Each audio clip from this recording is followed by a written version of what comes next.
everyone. Welcome back from lunch. I hope you're having a great day 2 and a great conference. I want to remind you of a few things. The exhibit hall is open today until 5. If you need a quiet room, you're looking for room 113 or 114. If you want to contribute to the patent pod and talk about your experience here at the conference and how wonderful it is, then you want to go to room 115. And if you need a nursing room, you're looking for room 116. Also, don't forget that the special session today is at 4:30. You get to see Amiris again, and Mike presenting, and the topic is not just autism, a generic extension of effective practice across special ed settings. And again, that's at 4:30 in President's Hall. Don't forget that if you want to get your continuing ed credits, you have to fill out the verification form, the yellow form with the code that I'll give you at the end of this session. Also, if you haven't already downloaded the Sketch app, you can do that. You can access this PowerPoint from this session and the PowerPoints from all of the sessions. And you can also give feedback via the app. I know that after this session, the feedback that you're going to give is going to be great feedback because you have selected probably one of the best speakers that you could have selected in this whole conference. And so whether this is the first time that you're seeing Amir speak, or if you're like some of us who this is your 100th or 200th or 500th time, you will be delighted that you made the choice to come to this session. You'll get a lot of valuable information from someone who has literally dedicated her life to changing the lives of kids and staff and teachers and consultants, not only in Pennsylvania, but across this country and now even into other countries all around the world. So Amiris is going to talk to you for the next 3 hours, and you'll want 3 more hours after that. So everyone will see you at 4:30 so that you can hear Amiris and Mike again. Thank you.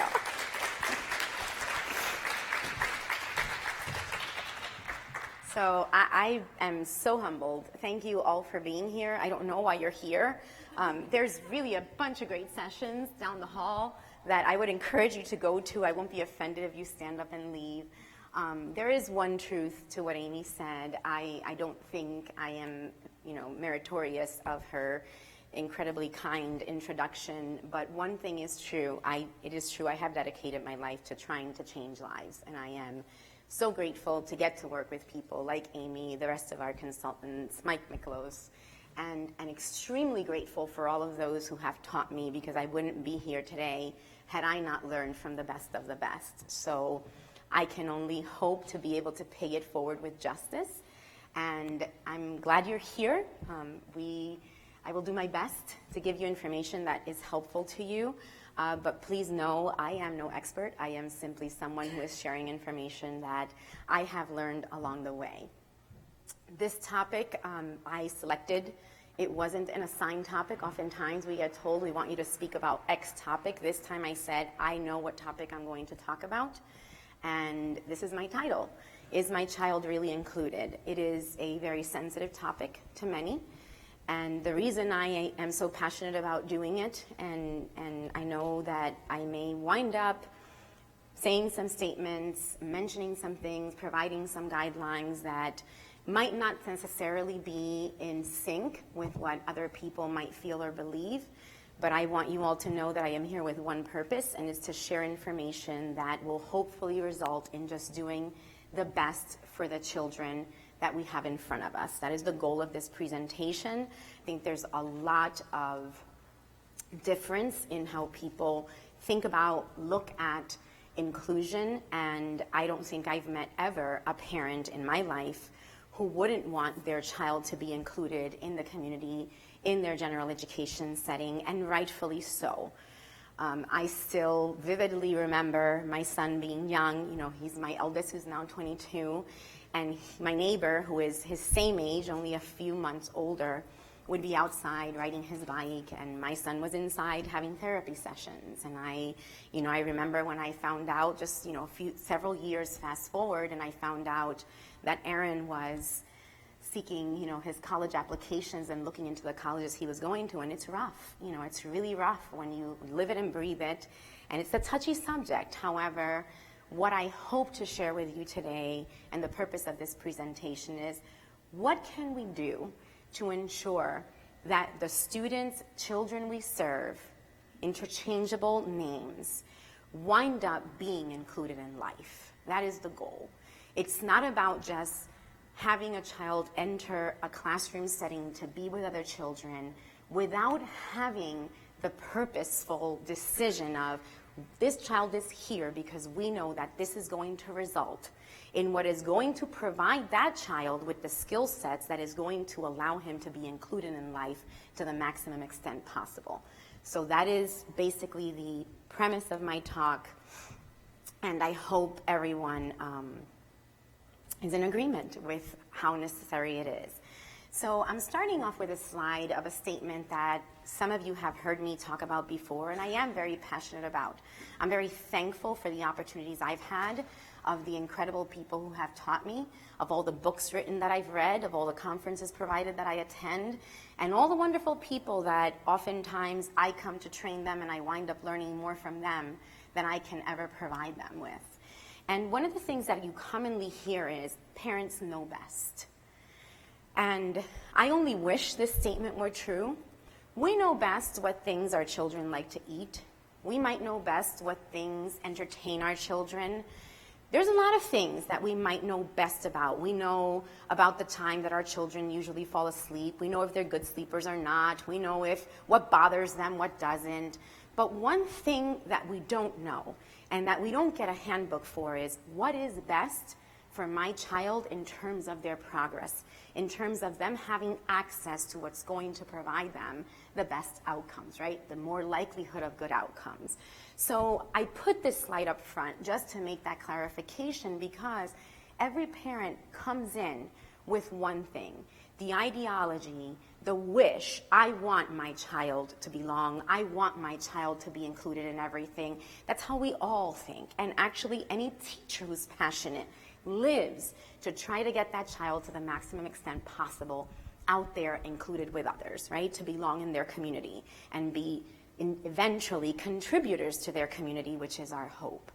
However, the reality is that if we don't have the guidelines, if we don't have the knowledge base, the skill sets that will allow us to provide our children with the skill sets they need to be successful, then do we know best? I would only hope that I could turn back time. I say once, I say a million times. Somebody would come to me and say, look, there's a man in Shippensburg, and he has just developed a time machine. Up to today, he's actually done some beta testing. And it turns out that when people have used it, you do have to pay $3 million to get in. And when people have used it, once they're in there, they have the possibility to go back 25 years. Now, 50% of the people have blown up in the machine. I would sell at least 2 body parts that I know I could get rid of and still be okay with. And I'd get in. I'd get in a heartbeat, because who would not turn back if I could just go back, but with one condition: with what I know today. Because what I could have advocated for, what I could have done for my son, who's now 22, would have changed his entire life. However, with that said, we can only do the best we can with what we know. And as the grand Mary Angelou said, once we know better, we do better. And when we do better, we still get progress. So it's not the end of the world if your child is already 7, 8, 13, 17, 25. We simply do the best we can to continue to improve. So how do parents become good advocates? How do we know what to ask for? How do we know, as part of team members in an IEP, to say, this is what my child needs, how are we going to get this to happen? Well, we know that if we get informed.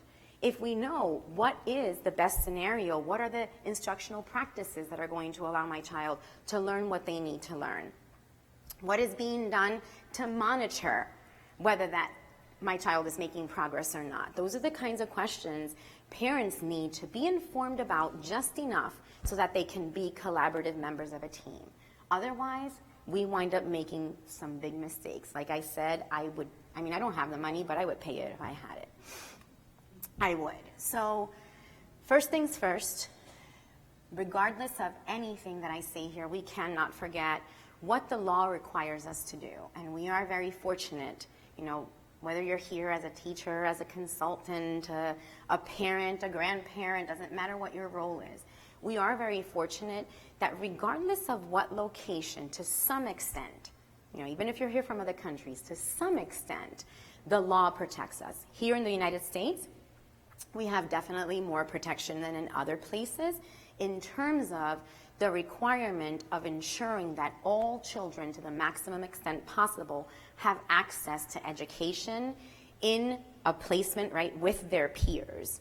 However, one of the things I want to point out is the following. I'm not going to read this for you because you can read, right, the Disabilities Education Act yourself. However, this is the part that many people forget. So the top everybody knows about, right? Supports inclusive practices by requiring that to the maximum extent appropriate, children with disabilities, including children in public or private institutions or other care facilities, are educated with children that are non-disabled and that special classes, separate schooling, or any removal of children with disabilities from the regular education environment occurs only if the nature of the severity is such that education in regular classes with the use of supplementary aids and services cannot be achieved satisfactorily. So what does that mean? How do we know if it's satisfactory or not? How do we know if it's appropriate or not? Those are the questions that are really, really tough to answer, I think, for everybody. And the criteria that most people use, and I am going to be brave and say this, and I know it is with the best intent. The criteria is generally the following. But he does great. He loves it there. He's so happy in there. The question is, what is he learning in there? That should be the first question we should be asking. And is the opportunity being provided there getting that child the skill sets that they need to be successful in the future? Because that's what education is all about. If we're thinking about the here and now and we're saying he's doing great there just because they're not having significant problem behavior and they're sitting happily, which is sometimes the criteria people use to say a child is doing great. And they ignore criteria such as, are they responding? Are they making any meaningful gains? If not, then can we call that greatness? So I just put a little quote here. I'll give a disclaimer. I did not check on copyright. I got this off of Google, so if anybody has a problem, I'll take it off. I apologize in advance. But it just struck me because it's something so important. Inclusion is not simply about physical proximity. It is about intentionally planning for the success of all students. So that's the question we should be concerned about. When we decide placement, when we decide how much is this child going to interact with general education peers, and or in what way are they going to interact with general education peers, then how do we answer that question of, are we making the decision that is going to be of most benefit to that individual child? That should be the question we're answering, right? So in Pennsylvania, of course, IEP teams are required to adhere, right, to the laws and regulations and follow guidelines that general education setting always be the first consideration, but not without taking into consideration a free and appropriate public education. So least restrictive environment in the absence of a free and appropriate public education, otherwise known as LRE versus FAPE, never, ever, ever, never, ever, just one more time, never, ever, that'll be our next song, should LRE, I could turn it into a song right now if you want, but never should LRE trump FAPE. It should be the opposite. It should be, what is the placement where this child is going to learn? And I'm going to say it, I'm going to say this bravely, and I'm going to own what I'm going to say. It is a lot more exclusionary in my humblest of opinions, to have a child sitting in the back of a room with a paraprofessional doing something totally different than what the other children are doing, instead of learning the skill sets that they need to learn so they can meaningfully participate with their peers. That to me is not okay. And I, again, apologize to anyone who has different feelings about that, may think differently, but we should be concerned about teaching children because that is what we're there for. It's about teaching them so they can gain those skills. So one of the things we have in our pockets is knowing that we can, in fact, because sometimes people too easily go in the other direction. So just like I say that, I also say that I have had many furious moments in my life where I have visited school buildings and for example, yes, the child may be very appropriately in a specialized classroom because they need intensive instruction and maybe more one-on-one. However, the child doesn't even have access to be in the playground with peers or to participate of other extracurricular activities. Even if they enjoy them, they can participate. And sometimes the answers given are too shameful to say here in public of why they don't allow those children to be in those settings with other peers. And that's just disgraceful. It should not be the case. And when adults are making those decisions and being the ones who are the models for other children, and I'll talk a lot more about that later, it is a disgrace. Because if we as adults, as the educators, as the parents, are the first ones that are sort of shielding and keeping other children away from our kids, then how are they ever going to feel comfortable? The peers, or the gen ed peers, right, or typical peers around them, or vice versa. That is not okay. So that is definitely something that we have to think a little more seriously about. How do we maximize, regardless of the need the student has, how do we maximize, to what extent possible, can we have them in the general education setting? And when they can't be in the general education setting, are we at least concerned about, to the maximum extent possible, matching the environment we have them in to that gen ed setting? And are we preparing them so that to some extent we can increase their participation in general education settings, right? So when the team decides, team being all members, including the parents, don't forget the parents, please, but when the team decides that in order to provide FAPE, a child requires a more restrictive placement. I'll say the individual because some of them are not children anymore, right? Some of them are in high school. They're already young men and young women and going on their way to adulthood. But when the team decides we cannot possibly provide a free and appropriate public education, this child is not going to have the most benefit in a general education setting, then how do we ensure maximum opportunity for them to participate with other peers? How do we ensure that they have equal access to the other, I'll say it like this, fun stuff and perks other students have?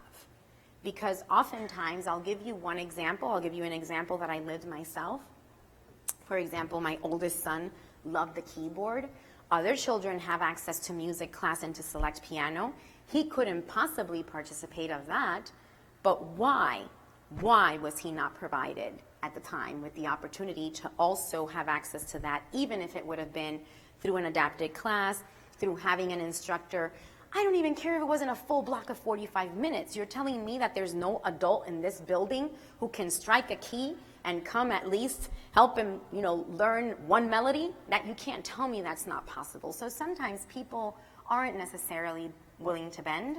And I think we need to be a little flexible and have an understanding that every child is somebody's child. They're not another number. They're not another IEP. They're not another meeting to have. They're somebody's child, and we should think of it that way. So always look at what we can do to increase that participation, right? Having specific plans also to develop the support systems, the skill sets that are going to allow that child to have access to more typical peers. So for example, you may have a child who currently is in a place in their educational sequence where they might not be able to meaningfully participate. But if instead of selecting random things to teach our children, we actually see what would they need so that they can access X, Y, or Z, whether that be one of the extracurricular activities or it be an academic instructional session for some children, It doesn't necessarily mean that the right place is an extracurricular activity. It's something that not many folks think about. But usually the thought is, well, we can send them to phys ed, or we can send them to art, or we can send them, and for some children, that's not the best decision, because there are many children out there who actually have the skill sets, and those more unstructured settings that are more chaotic are not the ideal for them. And as a matter of fact, they may perform better in a class of content such as math or reading or social sciences than they would in a class that's more chaotic and that's not going to have the structures they need in place. So in those cases, then the major focus should be, well, how do we get them the content they need so that they're able to access those classes? So just a reminder, in case I didn't say it clear enough, sometimes I don't emphasize enough things that are what we intend to portray, but FAPE should always trump LRE. And again, the question becomes, how do we determine appropriate? That's a big question. And I'm going to actually ask for a show of hands. How many of you have heard the infamous phrase, we're not here to provide you with the Cadillac? See, I have several hands, some of them shy. I think if you were less shy and maybe this wasn't webcast, more hands would come up. But I've been told that, like, to my face several times in my life. And for goodness sakes, the Cadillac doesn't even exist, the possibility of it. First of all, let's just be straight. If you can provide the Cadillac, why wouldn't you? Let's start right there. Are they not deserving enough? I'm going to start right there. Why wouldn't we be giving them the best if we can? But we're not asking for caddies.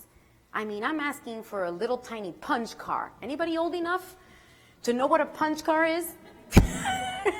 Tiny little, Volvo little buggies. The buggies, and you would play in the car when you were going to the beach because you didn't have iPhones or iPads. And so you would play with your sibling, and whoever spotted a punch car got to punch the sibling. I mean, that's what we did in the back of our car with no seatbelt on. So this is the way we rolled, and look at us, we're still here. I don't know how. It's a miracle. But somehow we're here. But how do we make those decisions, right? So things to consider, things to think about is just to have the right balance. I want every child to be there. Who doesn't? For goodness sakes, I want every child to belong. And they do. But everybody has their part in this world, and not everybody has to fulfill the same role. And so finding that balance between what is the ideal, right? And what do we believe, dream for, hope for, what's our goal, what's the prize we keep our eyes on, versus legal issues, because we have to abide by laws, right? We don't break them. I never do. It's just not a good thing to do. And I'm being live streamed, so I better say I never break rules. I'm not a rule breaker. I mean, nobody's ever called me a renegade before. I really abide by the rules. I walk a straight line when I can. But then there's the pragmatic part of it. Let's be real. Let's be logical. Let's do what's right for the student. This isn't just about making somebody happy. Well, if we put them in there, they'll be happy. Even when a parent who thinks they know comes to you and says, I want my child to be included 100% of the time, all day, because that's how they're going to learn. Those of you who are educators, can you show your hand high and proud if you're in education? Thank you for being here. Thank you, thank you, thank you, thank you. But those of you who are educators, you should be the first to stand ground. And even if you have to cry with that parent, explain to them why that's not the best decision. And because this is how you speak with respect, that ultimately the decision is the entire team, including you. We're not going to move a muscle unless we're all in agreement, and we will come to that agreement.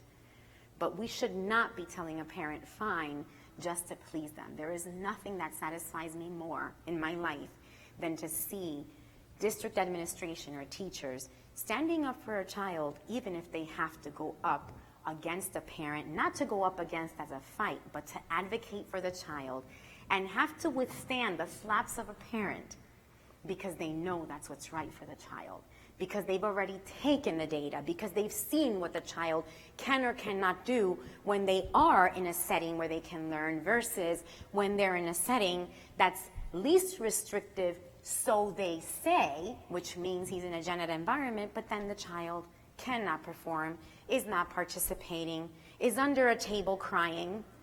Is that inclusion? And I know then, some people will say, well, if he had the right supports, how many supports exactly? To what extent? To what extent do we modify? Yes, we should be modifying. We're going to be looking at some examples of that. We should be accommodating.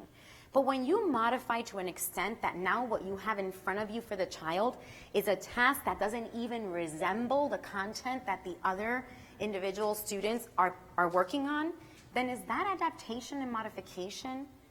No, that's just, as one of my idols, Dr. Vince Carbone, would say, that's kind of imitation of meaningful behavior. We're making it look like they're doing something, but are they really doing something? I'll give you an example that those of you who have attended some of my training have heard me say before. It's your typical social science class. Children are learning about the planets, and you have little Maria in the back with her paraprofessional or a TSS or an aide in the classroom gluing circles onto a paper.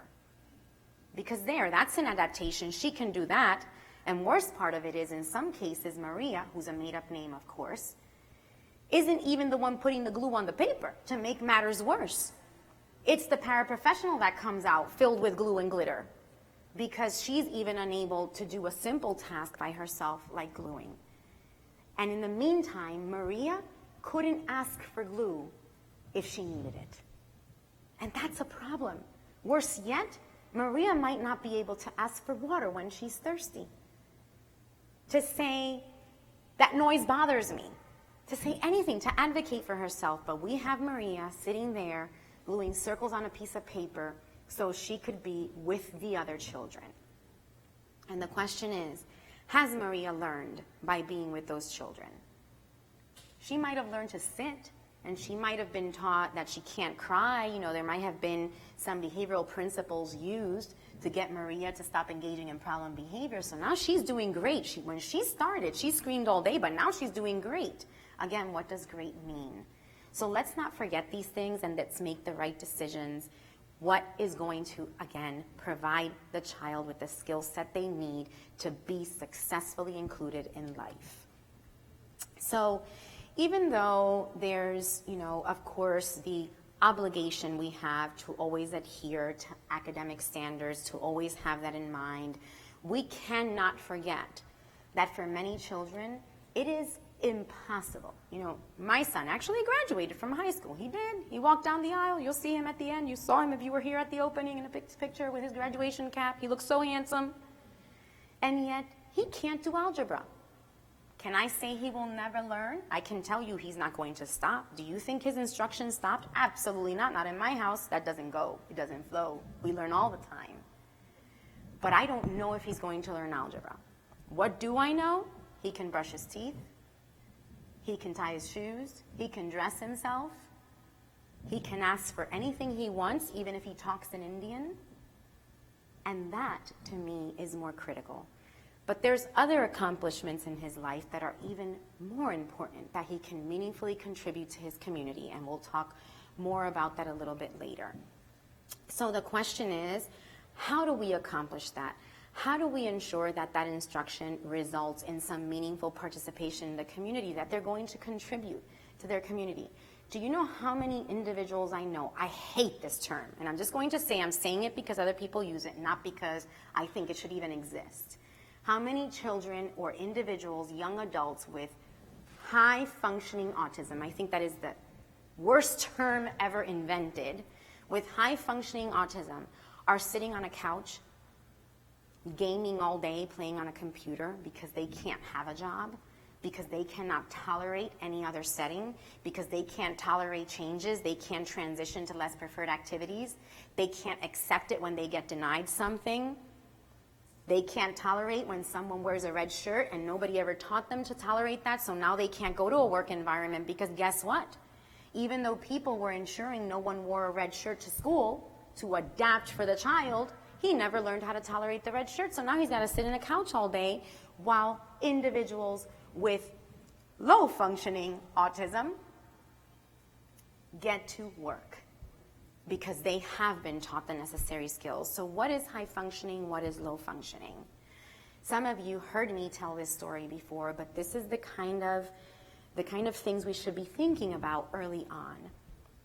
Several years ago, I had gone and taken my son to his very first concert. It was Camp Southern Ground was the theme. Of course, those who have heard me speak know this was a Zac Brown band concert. And we were outside. They had all this food and good beer and soda pops and juices and water also. And so we're waiting for the gates to open, got to get in early, got to make sure we settle in. And they had all the food, so we purchased food, and some drinks like water. And we sat literally in this major parking lot that was converted into like like all these food trucks. And as I'm sitting there and I'm interacting with my son and his teacher who was with me also, this couple comes and walks by us and does a double take, and then they kind of walk back and they're like, "Aw," they see us interacting with our son and they say, "Aw." I can guarantee I'm going to fall off the stage at one point. And they say, "Aw, we have one of those at home too."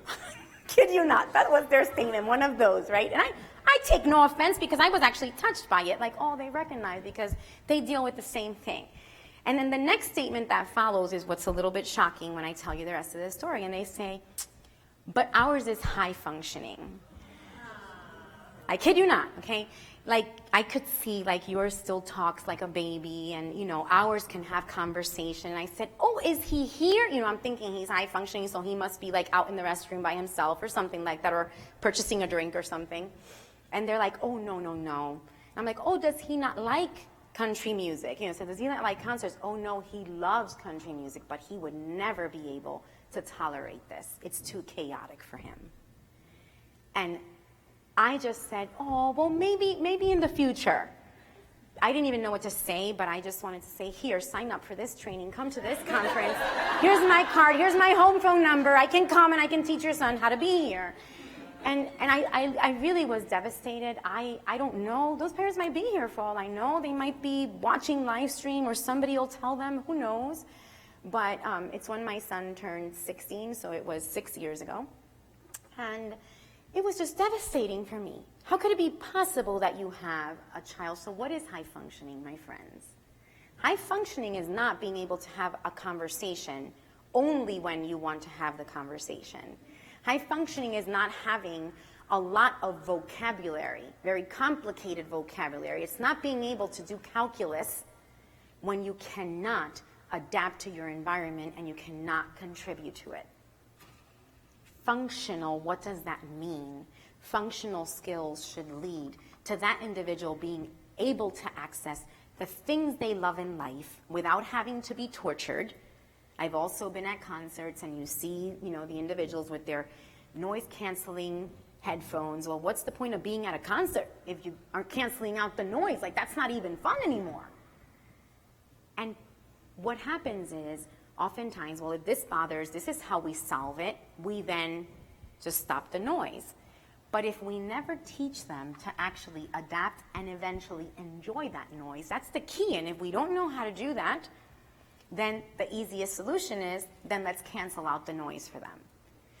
The good news is, that's why you are here. That's why you come to all the other fantastic sessions, because this is the kind of place where you do learn about how do we teach those skill sets to our children so they can go to their concert. Like, I wish I would have taken those parents' name and number, because really it is painful to me to think, and it's not just one, it's many who we meet who are supposedly high functioning. And I think what people mean is they have a mild level of social communicative deficits, yet if you're unable to advocate for yourself, if you're unable to tolerate things and adapt to things, then that's not so mild at all. When somebody who has such potential and such skill sets can have a major freak out. That's what, we call it in my house. That's what my daughter calls it. Mommy's having a freak out right now. I have a lot of them very often. She's having a freak out. And she loves the freak outs. She actually provokes me for the freak outs. "Mommy, do it, have a freak out." So I freak out a lot, and she's a good imitator of my freak outs too. So again, let's not get distracted, and let's keep our eyes clear on the prize of where we're headed. And for those of you, I know I guess, let me see the hands of the parents in the house, right? Because I have one or the other. Thank you guys for being here too. And isn't it wonderful that we had just about the same amount of hands of parents as opposed to educators or people who work with children with autism? That is just absolutely wonderful and commendable. If you're a parent, the motivation is more, yeah, how do I get my child included? That's what most parents want to hear. Most teachers who are here, and I think if not all, is, yeah, how do we make this successful for students? And I do hope that's why everybody is here, right? But from the get-go, we should be thinking about what are the skill sets we need to address to get there, okay? So, with that frame, that was the introduction. And I thought I didn't have enough slides at midnight when I only had 20. With that introduction, then the question becomes the following. What do? We now have a child in front of us, whether it's an incoming new child, brand new IEP, or an existing one. Please do not forget that an IEP is a dynamic, ongoing document. There is no such thing. There is no such thing as, oh no, we'll revise that when we have the IEP revision in February. That's when it's time to revise the IEP. No, no, no, no, no. We will inform you that the IEP, anyone can call an IEP meeting at any given time. It's a dynamic document, and when changes need made, they can be made. So hopefully you'll get some information, and if any decisions previously made need changed, you will be able to do that.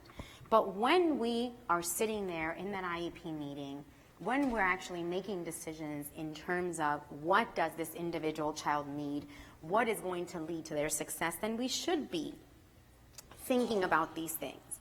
It's not that we ignore them. It shouldn't be the case, I plead with you, that we make statements such as, well, she can't even talk. Why should we even be thinking about any inclusion? Well, you know what? There are plenty of children who are not verbal. When I say verbal, unable to communicate to a listener, regardless of whether they're using their vocal apparatus and they're speaking with their voice, or they're using sign, or they're using some kind of output typing device, any way they do it, they're not verbal, so they can't participate. But that child may have other skill sets that they are able to go and meaningfully participate because they can imitate other peers. Peers are valuable to them, so we should never dismiss a child just based on their language. That is not the way we make decisions. We look at all of the skill sets, and then we make decisions depending on, I have a phone call, somebody want to answer it? And then I have to keep you awake. This is tough topic and tough time. Like, you all had that great lunch, all that cake and all that stuff, and then they put more snacks out there. I mean, what are they trying to do to us? Trying to kill us. So how do we help that individual student? How do we ensure advance toward annual goals, right? Whatever goals we set. Goals should not be set, by the way, in the following manner. Oh, no, don't put that. What if we don't get to that many? Let's shoot low. This way, if we go over, it's good. No, we should have high expectations. Don't have low expectations. When you have low expectations, you don't get anywhere. We should be setting high expectations, but keeping our feet grounded with the reality of information such as, what is the rate of acquisition of this child? However, don't blame the child for a slow rate of acquisition if the instruction isn't right or at the right level. This is where the balance is. Oftentimes it's, well, look, they haven't made progress. And then what do? We blame the student. The student is never wrong. The organism is never wrong. If that child is not progressing, then we're the ones that are supposed to be something to change that, right? To do something. How do we ensure that they're involved to some extent in the general ed curriculum? What does that look like? So for some children, it might look like actually being in the general education setting, right? And participating of that content with their gen ed peers. For some students, it might be, right now, we're working on slowly teaching that child to be able to tolerate that environment, to respond in a group and learn from a group, because he can learn the content under these conditions, but not under those. But just because of that, we don't say we're going to keep him in here. Just like I walk into places and say, why is that child sitting there doing nothing in that setting of general education, not learning? I've also walked into environments where I say, what is he doing in here still? It happens all the time, right? So always looking at How do we get them involved? Even if that means, okay, I know right now the third grade teacher is working on the water cycle. Well, what about that content could I possibly teach the child? To what extent? So how do we match, mimic that general education content and gen ed setting to the maximum extent possible here? What could that mean for Maria? It could mean asking for water. Forget how we get the water. She can't ask for it when she wants it. Does that make sense? So it's everywhere from here, the gamut, all the way to the highest level content. How do you match that you're meeting that individual child's needs? So throughout the process, it's important that everybody understands both, not only where the student is at, but then we look at our environment. We look at what does the environment look like, and what do we need to do to change the environment when necessary. How do we ensure to take all of the things surrounding this child, look at where is the child at, what are the responses they have, the behaviors they have, what do they not have, and then what do I need to change in the environment to, in a good sequence, change that skill set so they can participate more. That's how we should be teaching. So see, there's one of my favorite quotes. I think you've seen it at this conference several times throughout the past few years. But we all know that if a flower doesn't bloom, what do? We change the environment, right? We might put some fertilizer. We say, oh, no wonder it was in the shade. Let me put it in the sun. See, I just had like several pots with Gerbera daisies, and I realized that one of them didn't have a hole under, and so with all the rain, it had flooded, and that one had died. I bought them all together. I'm like, what happened? And then when I saw it was drenched. So it basically was rotten out, and it was dying. So what did I do? I moved it over to the sun. I drilled a hole on the bottom, and guess what? Actually, wait. Let me just say the truth in case the real person who did this is out there watching. Allison Mummert, who is my right hand and my life savior, moved it into the sun. I didn't do it. She did it. And now it's green again, and it'll soon be blooming again. So why do we do it with a flower? Why can we make those decisions for a flower, but we can't make it for a child? That child deserves to bloom just like that flower does. And if we keep that soil the same, we keep it in the same shade, we keep it in the same spot, then we're never going to get anywhere. So why do we keep doing the same thing? We're not insane, so we shouldn't. So what do we need to know about environment? How do we know what to change? And this is where we get trumped. When we're just coming up with ideas that we sort of pull out of, oh, I have an idea. How about we do this? I'm saying this with the utmost respect to people who care so much about our students and who with the best intent make these decisions. Well, what about if we do this? It shouldn't be a free-for-all guessing game when we're selecting the changes we make to the environment. We should understand what are the variables that have impact on behavior, right? So the behavior being central, being what the child does. Then what are the things that happen before behavior, which are called antecedents? What are the things that happen after behavior, which are the consequences? And then how do I arrange those variables to ensure the responses that I want to see more? Want, not because I want them, but because they are what benefit the child. And what do we do to change the variables so that the behaviors that are not appropriate, that are impeding their progress, impeding their learning, interfering with their interactions with others, actually go away? That should be how we should frame things, right? So we call everything that happens before behavior antecedents, knowing not all of them are relevant, but the most important antecedents are those that happen right before behavior. And then we have our consequences, which are all the things that happen after behavior. That doesn't mean it's punishment, because when we hear the word consequence, most of us who grew up with a history of learning of discipline, there's going to be consequences for that young lady. So we always, you could imagine, I heard that a lot. There's always some connotation just based on our learning history. We don't think of it that way. Consequences could be good, they could be bad. Conditions could improve for us after behavior occurs, or they could get worse. So it doesn't mean that it's a bad thing that happens. So there's 3 types of consequences. Really quick review, just because if we don't have these clear to us, then it's hard to understand why we do what we do, right? So 3 types of consequences, which are reinforcement, punishment, extinction, right? Those are the different consequences. Reinforcement being the one we rely on the most. And as you have heard before, You may believe it or not. You may say, you know, that Skinner dude, man, he was just like, he thought kids are militants and we can't be manipulating human beings. Every human being has the right to develop into their own being and be satisfied in life. Well, I don't know where we would be at if we would let that happen. And it's weird that we think of it, or some people, not me, I won't get into that mess, but some people think of it as if it's something negative if we're using reinforcement. It's something bad because we're manipulating children with reinforcement. Well, isn't it much worse that they're not going to be able to access good things in life because we were never able to just deal with, we just need a little more systematic use with reinforcement, because it so turns out that one of the things that is hallmark of most, if not all, individuals with autism is that generally what is of value to us, the things that serve as improving conditions for us, don't generally have the same value for them. So for us, even when we were little, I mean, I remember how great it was when somebody told me, that was great, look at her, how smart she is, oh, you're so cute. Anything they tell you, your head grows bigger and bigger, and then you realize that none of those things were so true.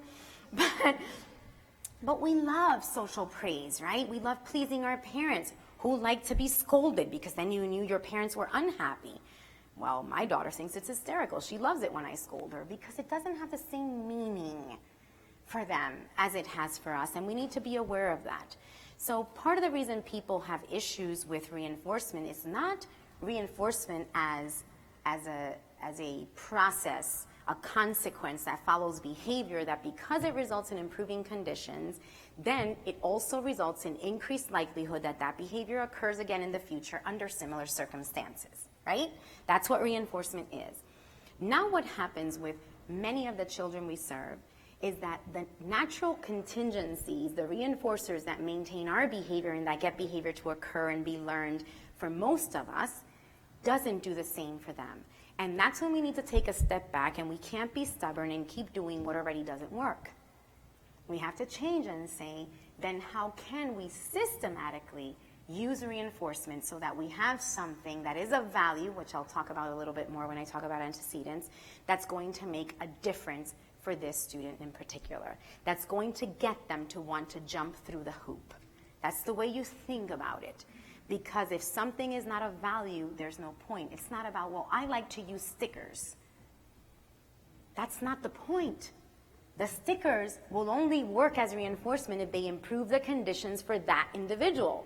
And if they don't, that's how reinforcement works. So if they don't, it's not going to work, and then you can't say, all that spiel about ABA and reinforcement, that doesn't work. I tried it and it didn't work. You're right. Only if you're trying it, applying the principles the way they work. And if you ignore how they work, then we wind up being ineffective and blaming a science that shouldn't be blamed for it, right? But it always results in improving conditions. There's two types, positive and negative. Negative does not mean bad, positive does not mean good. They both result in improving conditions. That is the, by definition, default reinforcement. That's why we tend to behave in the same way. Positive and negative we think of here as mathematical terms. Basically, positive means something is added after a behavior. When you see a plus sign, you see the positive sign, it means something is added after a behavior. That because it improves the conditions, it tends to increase likelihood of that behavior occurring again or strengthening the behavior. Whereas negative reinforcement, now we're looking at the negative, the minus sign, right? And when we see negative, it's something that's removed after a behavior occurs that improves conditions and therefore tends to result in the increased likelihood of that behavior occurring again. So for negative reinforcement, what is generally removed, what precedes the behavior, is some bad condition, some aversive condition, that because now it is taken away, we tend to do the same thing in the future, right? Punishment, opposite of reinforcement. I'm not going to say any more. Basically, it's consequences that decrease likelihood of behavior in the future. So it basically has the opposite effect of reinforcement, also positive and negative. The only thing that I will clarify is please look into your Chapter 14 regulations. We had 3 days here, we do have the days. If you want to stay here, we can just stay. But don't forget to really go by all of our regulations, how we are allowed to, not allowed to. Remember, punishment is never, ever, ever used unless we've already exhausted most positive, least restrictive methods. and always taking into consideration that using the punishment is less harmful than not using it and allowing some, for example, very dangerous behavior to continue to occur, right? So always maintaining those ethical standards of do no harm, do the least harm, do what is best for that individual in the long run. But punishment works because it results in worsening conditions. No, I am not suggesting that it is justifiable to put a child over your lap and spank them with a ruler. No, we know that should have been banned way before it was banned, right? We know that. Punishment doesn't and should never be, doesn't have to be, it shouldn't be, it should never be demeaning, harmful to a student. It is simply something that's just bad enough that I'd do anything to avoid it. For some children, it might be the sight of a balloon. They hate balloons that much that they do anything to have their way around it. It might be a song that they detest, and the sound of that song is something that they detest so much that they'll do anything to keep it from coming on. So generally, that's how punishers are identified. There's something the child would do anything to avoid. They'll actually go all the way around to not go near something because it's that aversive to them. And the only other thing, and again, I'm not trying to say go out and use it. It should never be used unless guided by someone who understands the use, knows how to do it, knows how to evaluate, knows how to take data, and evaluate the progress of it. But one of the things that happens is people sometimes will use punishment, and then they're using it for months and months, and you shouldn't do that. When punishment works, it works really fast. And if it doesn't, then it should be discontinued and reevaluated, okay? And then lastly, extinction is another way where behavior decreases in the future, but it works a little bit different than punishment. For extinction, the way it works is a behavior has already been reinforced. So there's already good things that have happened after the behavior.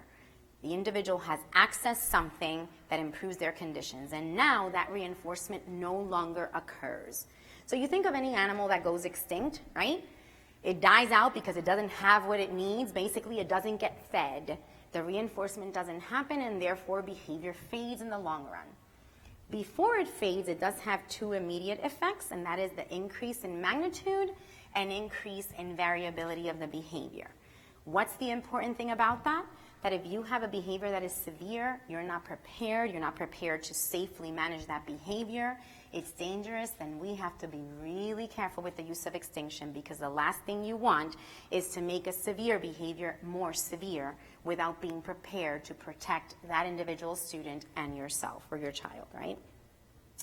Then we go on the antecedent side, and I mentioned that magical word about reinforcement of value. So the word that goes with that word value, the concept that goes along with it, is motivation.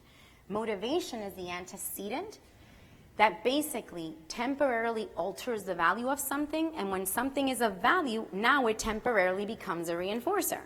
So right now, I could tell you I'm not out seeking a steak. I am not hungry.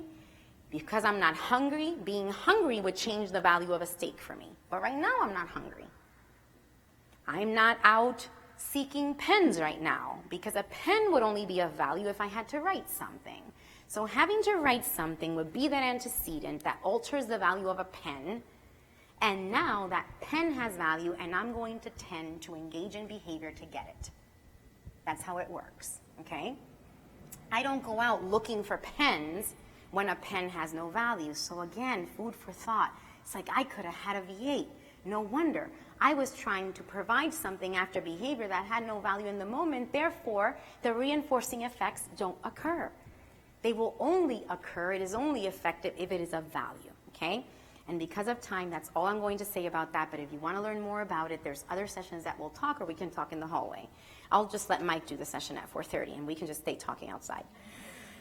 Then there's another antecedent that's called discriminative stimulus, or SD for short. The SD, or discriminative stimulus, even if something is valuable, it doesn't mean it's available, right? So, for example, you could, actually a pen could be of high value for me right now, but there are no pens around here. Now, I do know that other people have pens. So what is the SD for me if I don't have anything here? My purse is not here. There's always pens in my purse. There's a pouch with all color pencils and pens. But my purse is not here. My purse is the signal that reinforcement is available. But most people here are also signals, because in the past, when I engage in this discriminate different behavior, do you have a pen I can borrow? Generally, a pen results, and I get reinforced. So Amy would be the SD for me, that the pen is available. That's the difference between motivation, where it is a value, but just because it's a value doesn't mean it's available. It sounds like a fancy word, discriminative stimulus. If you think about what it means, and you don't have to memorize terms, it's a stimulus. Anything is a stimulus. Anything in our environment is a stimulus. It's discriminative because that particular different, discrimination is the same thing as difference, right? It means different, discriminate, different. That particular different stimulus signals availability of reinforcement for this or these specific different particular behaviors. That's the difference. If I need to write something, I'm sure I'm not going to open this and see if I find a pen in there. Now, if I'm thirsty, that's a discriminative stimulus for the availability of water. Clear? Okay, moving on.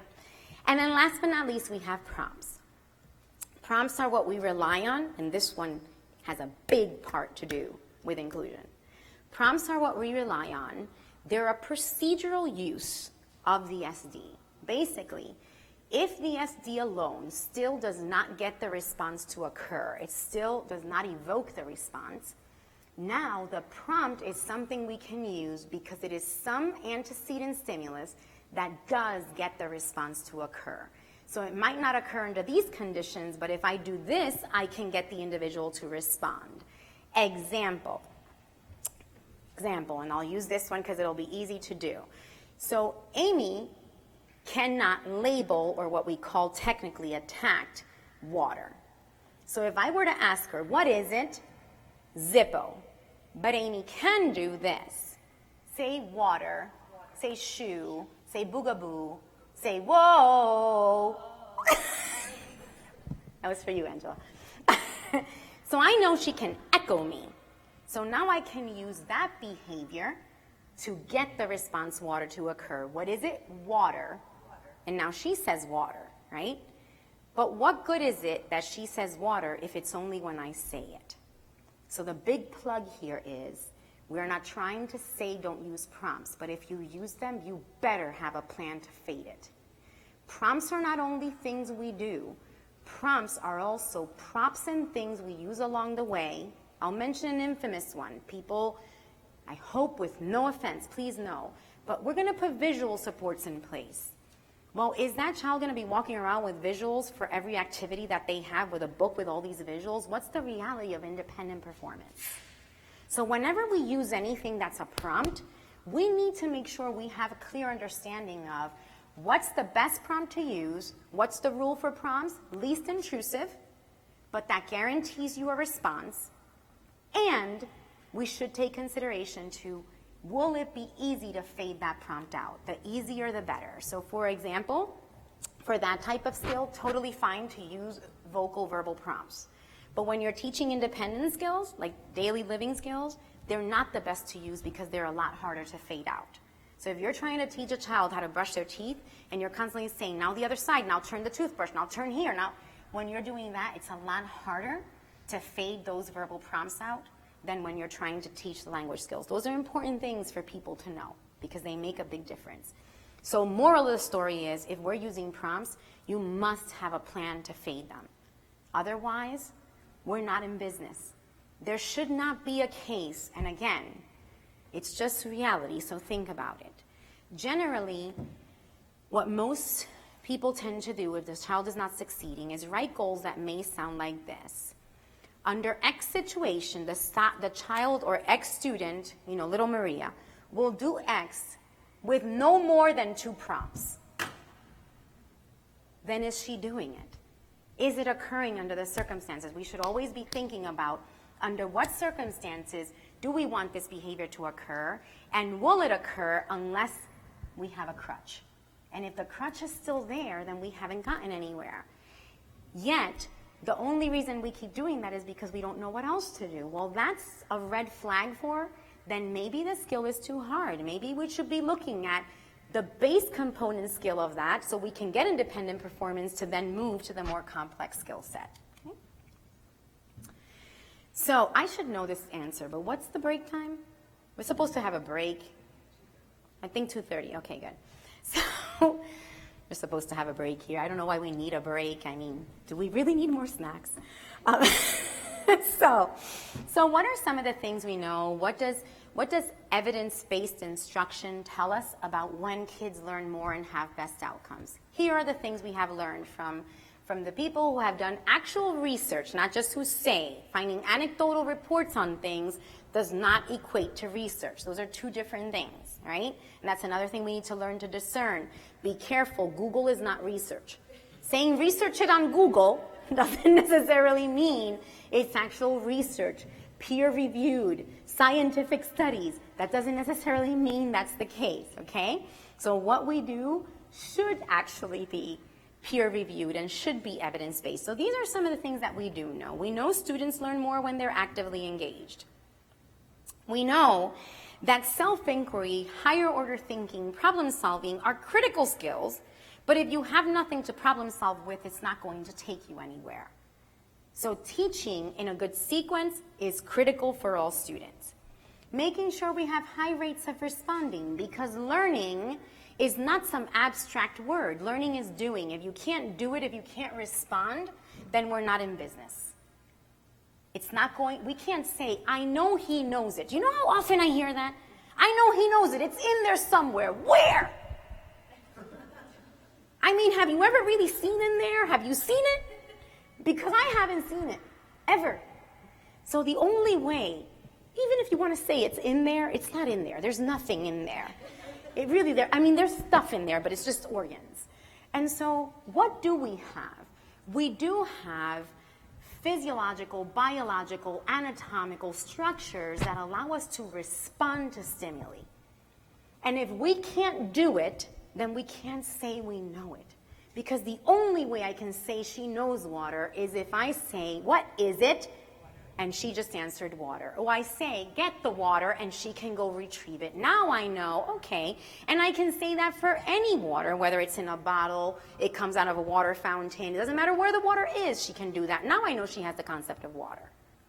Otherwise, I know she knows it should not be something we should be saying unless they can do it.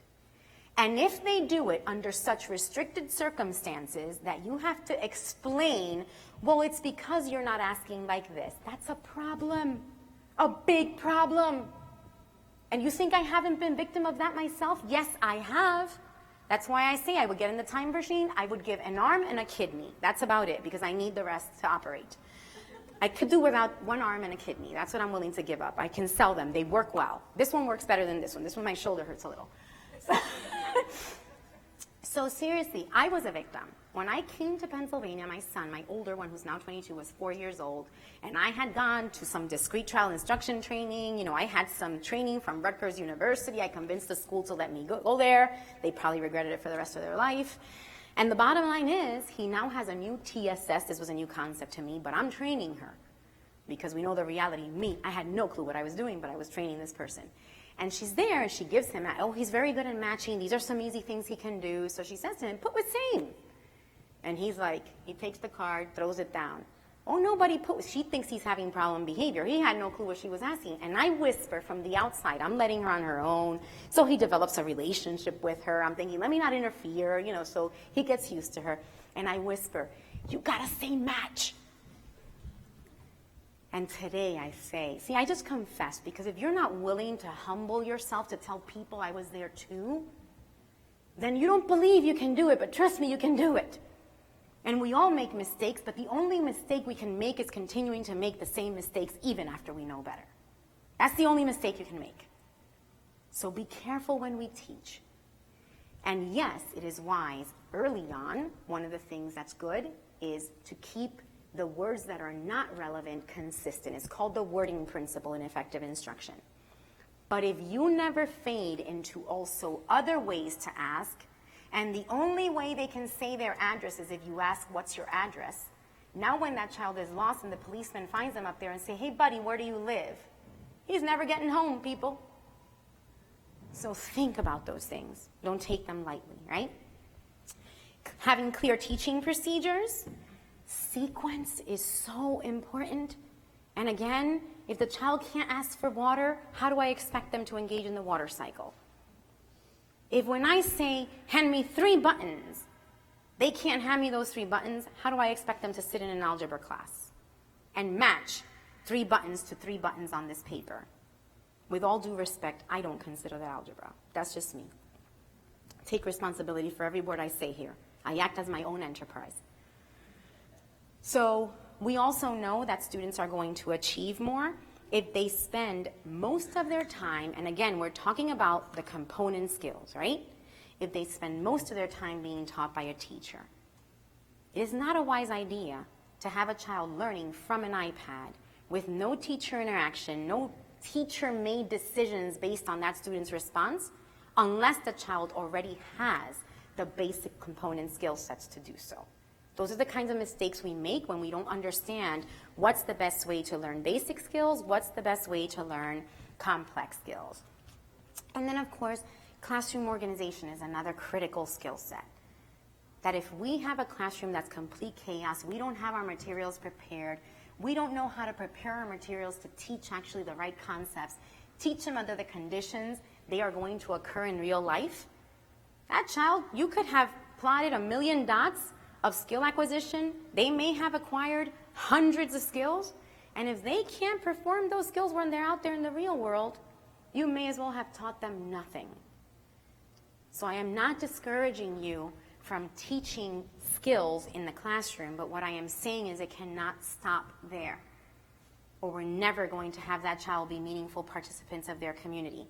So talk about inclusion. That's what we need to be thinking about when we're thinking inclusion. So other things we have to consider, right, is that students are going to become independent, self-regulated. They're going to be able to actually control their own behavior ultimately. But if you have a child in front of you whose behavior can't even be controlled under contrived situations, with a teacher that's actually able to manipulate all those environmental variables we talked about, then how do we expect them to control their own behavior? And yet how many times do we see teachers trying to teach children how to breathe? Count to 5, 1, 2, 3, 4, 5. First, they can't even count. That's a problem. But even if they can, this is a child that even other adults still can't get responses to occur reliably under the perfect conditions, structured conditions. Then we're being a little bit unrealistic in our expectations, and we have to think sequence, right? We talked about that. And then make sure that we're addressing all forms of knowledge. What do I mean by that? Remember, knowledge is doing. So declarative knowledge, example, being able to know what to do, right? So I know the content. That's what that part means. But then there's procedural knowledge. So I may understand it, but do I know how to do it? So that when circumstances arise, I can actually carry out the steps, regardless of what we're teaching. And then probably most important of all, conditional knowledge. Will that individual be able to perform the skill in the way they need to perform it when conditions vary? So contingent upon, dependent upon changes in conditions, and they can still perform the skill sets. That's the way we need to teach. And if we're not teaching in that manner, then we're not going to get very far. So we know learning is going to increase if we present instruction in a manner that is sequenced at the right instructional level, right? We're teaching the component skills that do result in our students becoming critical thinkers. Our goal in life should not be to learn procedures that can successfully get a response to occur. This is like my living motto. I breathe, live it. And if we're not thinking in this way, then we don't wind up with the results we need. And so what are we thinking when we're teaching? It's how do I teach this child to learn how to learn? Actually, Francesca de Guia Espinosa is going to be talking on Thursday on a curricular sequence that is probably one of the best things I've ever seen in terms of curricular sequences that focus on teaching students to learn how to learn. Because our focus should not be just teaching water for the sake of teaching water. How do I teach a base skill set that then lands you with a child that you no longer have to teach them everything for the rest of their life because they learned how to learn? Our goal, those of you who are using intensive teaching procedures, direct instruction procedures, teaching using systematic instructional practices, your goal for those should be to teach the base skill sets that then allows them to use those to problem solve and be critical thinkers and learn on their own and engage in inquiry when they don't know something. Be able to man for information. If anybody went to Mike's advanced man session, how many of our students, again with a lot of skills, are sitting in classrooms having severe problem behavior because they can't ask the teacher for help or ask them a question when they don't understand something? If you don't have self-advocacy skills of being able to man when you need to do it, then you're going to be in trouble in life very quickly. You could land a job, but when you sat there and instead of asking for more materials when you ran out at your job, you sat there and did nothing, you're going to wind up fired. Because in real life, we're held accountable. So we have to teach them in a way that's going to result in them being able to succeed. And when they are in need of something, they can advocate for themselves. And they can learn how to learn so they don't have to be taught everything in life. Those of us who have had the pleasure to either observe people teaching in that manner or who have been able to somehow be redeemed with some children and teach in the right manner have savored the results, and I still stand in awe every time one of my children do something I didn't teach them. I still remember the day I could tell you every single word all of my children knew, and I'm talking for years. Because if I didn't teach it, they didn't know it. Know it, they couldn't do anything with it. And today, there's not a day that goes by that I say, where'd he get that from? How did she learn that? Oh my goodness, did you hear what she said? And that's what we should be teaching. It should be teaching so they can learn how to learn, because you know what? Sorry to say this, we don't have time to teach them forever. I already inquired with the higher beings, and apparently I'm not going to be here eternally. That's what I've been told. I think I should be exempt, right? Don't all the parents agree with me? If you have a child who has a special need, you should be exempt. It's just unfair. But we're not. We're not, and yes, I cry just like you when I think of the day that I might possibly not be here for my kids. But that's why you work so hard. That's why you swallow that bitter drink and do what you need to do, because we will not always be there. So how do we teach them so they can be individuals that people are going to want to be with? Even if they have to learn more, they're not going to be the child, the individual in the long run that people roll their eyes when they walk into a place. I'm being very serious, and if we don't think about this, not everybody, you're here in the summer. Why do you think you're here? Because you care beyond.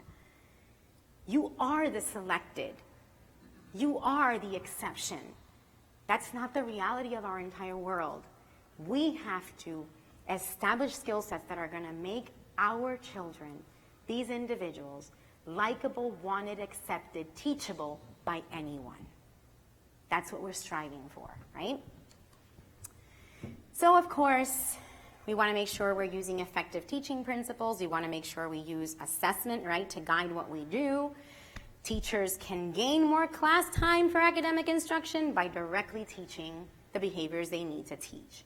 If we go by, oh, let me wait and see if he's going to develop, wait, let him problem solve, come on, you knew this yesterday, you know, think hard, think harder. And of course, after they guess 4 times, they come up with the right answer. See, I knew you could do it.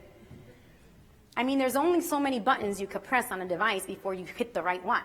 You know, extinction does that. Because remember, it results in variability. Do you know how many children are out there? And again, I hope, you know, I don't have you leave this room and, oh my goodness, and this whole time I thought she was doing something. And they'll ask, tell me, which of the planets have a ring around it? And the student presses a button. Because apparently, you know, anyway, I'm not going to get into that. I'll get in trouble. And now they press a button. Try again, think harder. Press the same button again.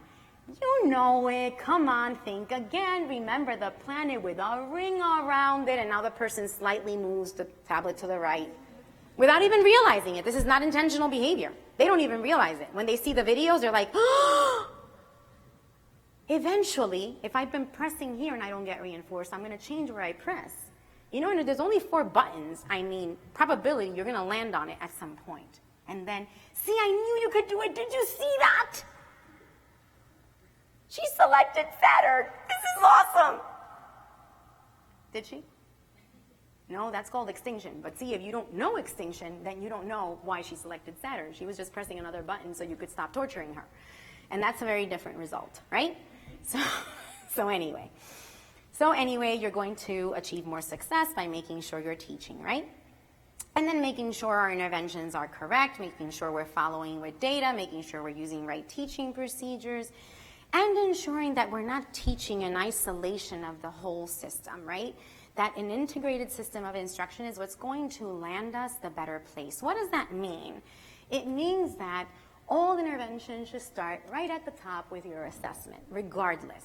If you're going to teach something, it shouldn't be, this is what we teach here, this is what we do. Any good teacher starts with assessment. From the assessment, then programs are derived and specific targets within those programs are selected to teach. If we know what we need to teach, guess what? We need to know how to teach it because it doesn't happen miraculously. We already know that. And once I have the procedures, then I also need to ensure I have the materials to teach what I need to teach and teach it in the right way under the right circumstances. I need to have a data system that's going to allow me to monitor whether the student is actually learning because the data tells me they're doing something different than what they were doing before I was teaching them. And if it's not different, you have a problem and you should do something about it.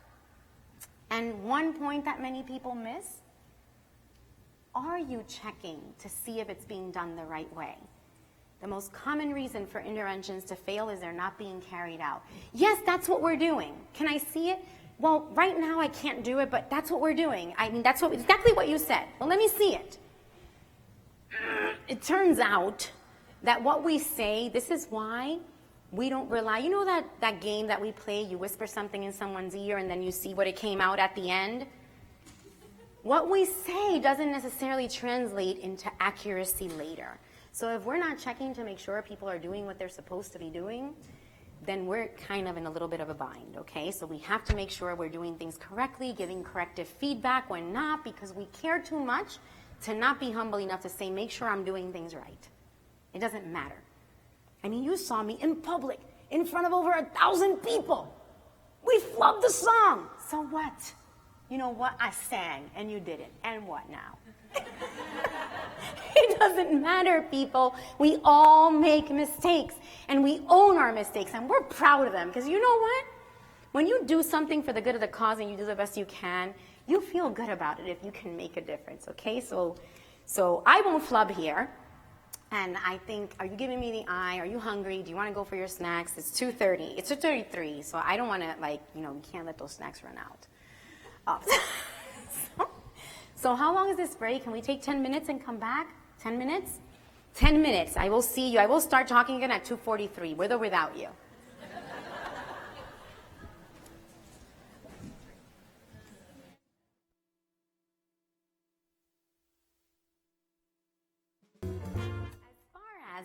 Now we're going to get into the actual meat of it, of what do we do? How do we ensure effective inclusive practices? So there are several variables and several considerations that we know when they're all in place, we have a lot more success if we know how to make these decisions and how to guide them. So those would be decisions as far as actual placement, understanding that there is no such thing as there's only one option. Even though people think that's the case, I actually have known and actually have children myself who have had hybrid programs where part of their instruction is in gen ed, part of their instruction is learning support, part is autism support.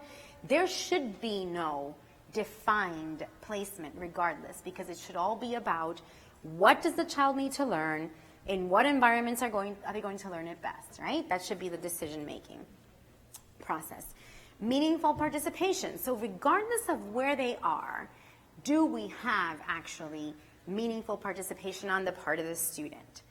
Having effective teaching procedures, because again, if we don't know how we're teaching and we don't have the procedures that we need to teach, then we're not going to get the levels of success that could result in better outcomes. Necessary accommodations and adaptations, and I am going to talk about each of these individually. Making sure that when possible, we do adapt materials and curriculum. But again, don't forget that example I gave. Adaptation should not be to the extent that it completely distorts the content, because now we're actually not teaching it anymore. So it's better to then look at how do I teach the skill set that allows me to eventually reach this content. Make sense?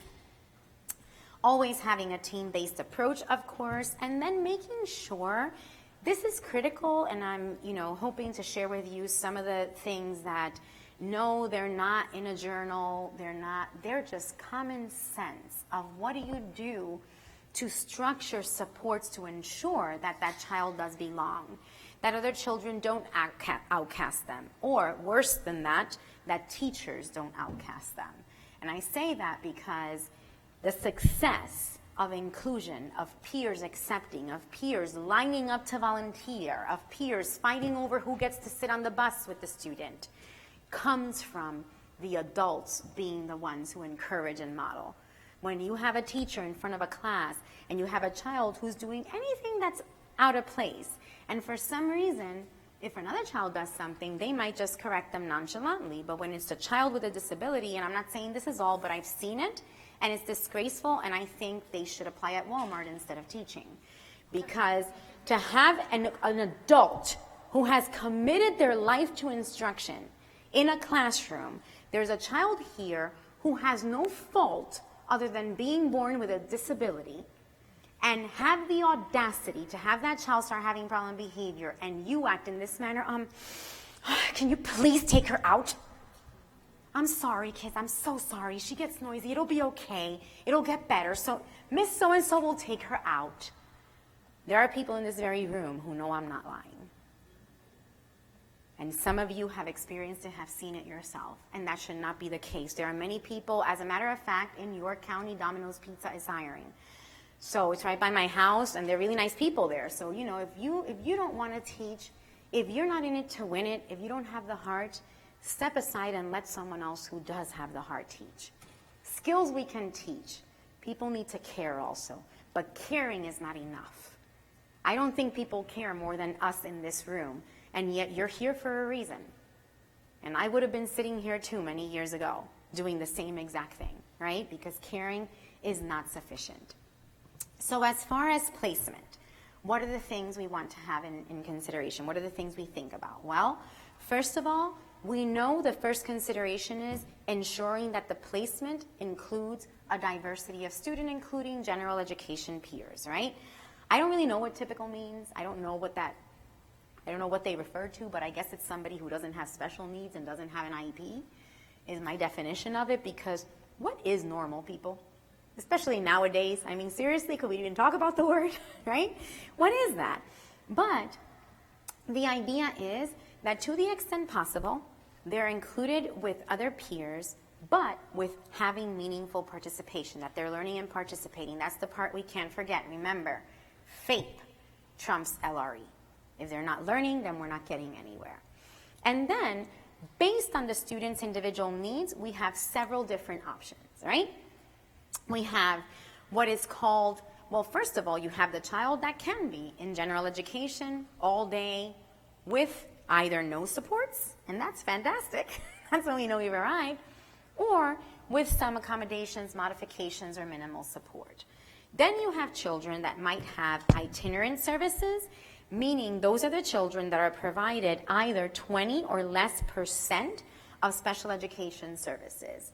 So those are students that basically almost mimic a child who's in general education instruction all day long. They have some support. That could look like an itinerant teacher going into the classroom, touching base with the team once a week, seeing any support they need, providing a meeting together and thinking about how do we accommodate, what do we need to do to ensure success of the student.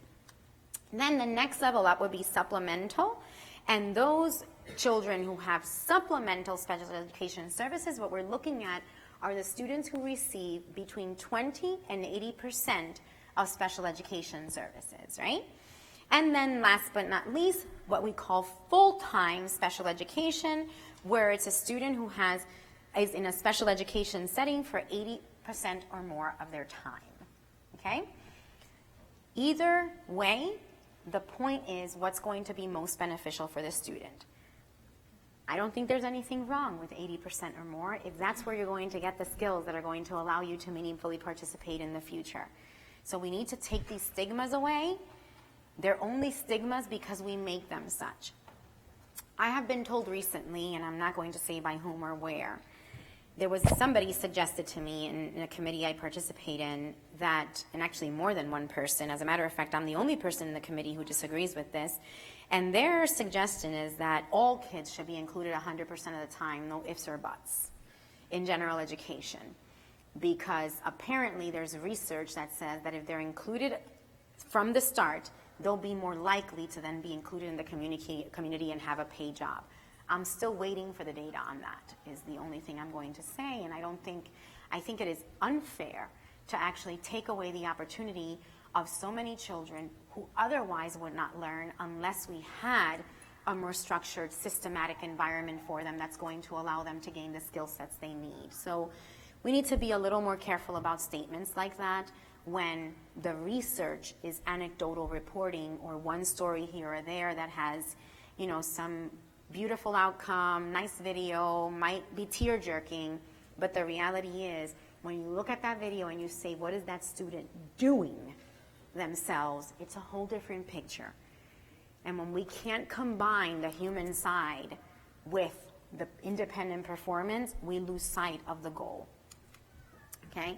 So as far as student participation, right, what we want is for them to participate as independently as possible.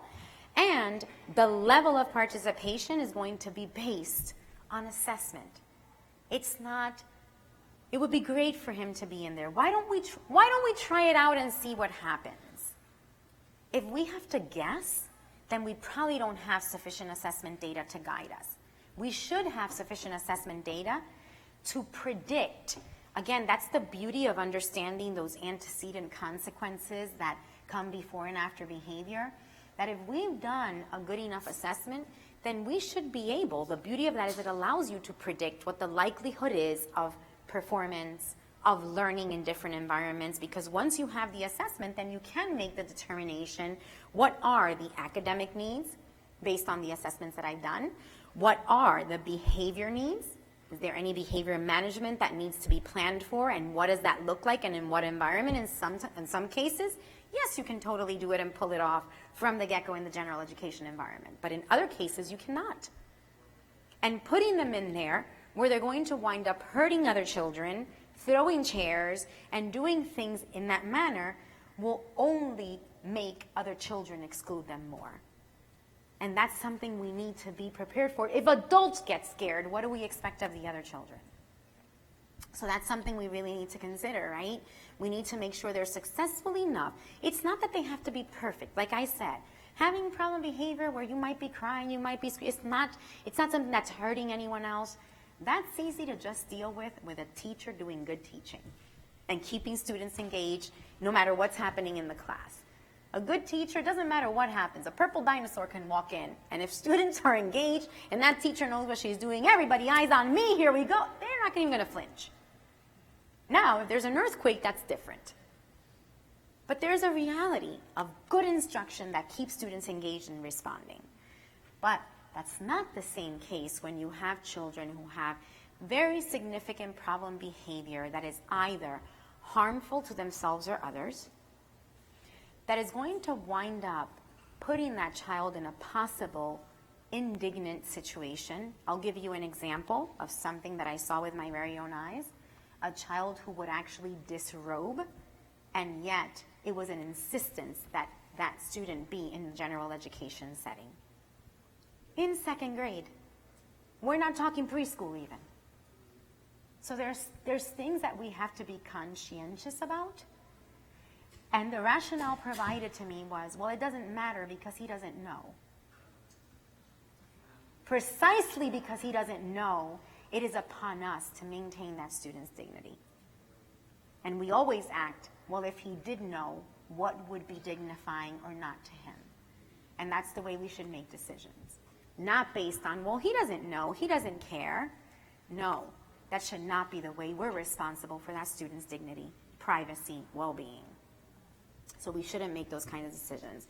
Of course, social skills, which goes hand in hand with language and behavior, right? If you can't behave appropriately, how do you have appropriate social interactions?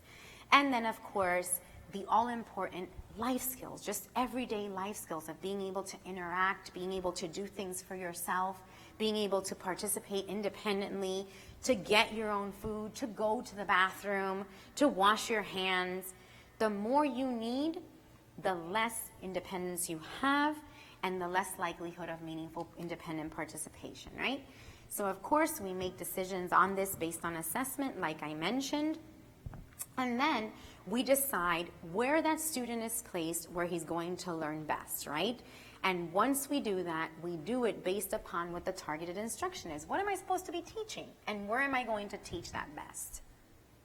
And so again, I've often heard things, example, well, why can't you just do the same thing you were doing there in that classroom? Why? Because right now, your child has a difficult time learning even in a structured classroom with not a lot of distractions in a very structured setting.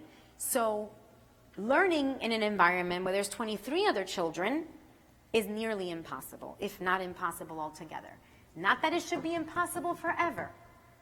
Because again, the decisions should not be black and white, and this is what we decided and this is where they stay. It could be that in 2 months, now that child is able to go in there for some time and gradually increase, and that should be our end goal, right? So of course we use assessment to guide instruction, and then the focus should always be on teaching priority skills. What are those priority skills? Nothing to me takes priority over social communicative skills. Interacting with other people is priority, and that's what social communicative skills are all about. And again, we have many students out there who may have what we call a lot of language, but they don't use it with other people when they need to use it, which means it's not social communicative, it's just words. Words only carry a meaning when you use them to interact with another person, right? If you don't use them to interact with another person, then it doesn't carry a meaning.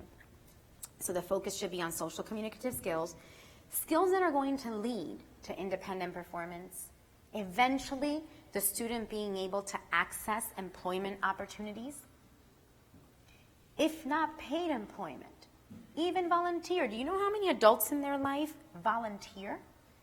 How many places are in dire need of volunteers? Ideally, competitive paid employment is the case. But I know in most any workplace, you don't just get the same salary for the sake of getting same salary. That's why there's evaluations in the workplace.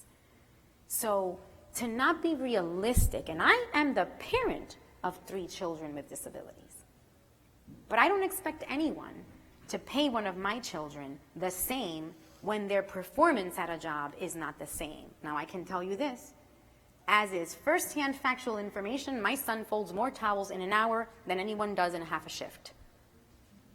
So then, in that case, I think they should pay him double at Homewood Suites. He's not getting paid yet, by the way. Homewood Suites. You heard that? But they have been wonderful, and we are very grateful for the opportunities they provided him for a non-paid internship for 4 years. He's been folding those towels and pillowcases for 4 years, loading those dryers with glee just to ride on the elevator. I think they should step up their game. That's all I'm saying. But again, it's looking. I would not expect, if he goes in there and folds 3 towels and everybody else folds 30 towels in a minute, then no. There is no reason why he should get paid more or the same.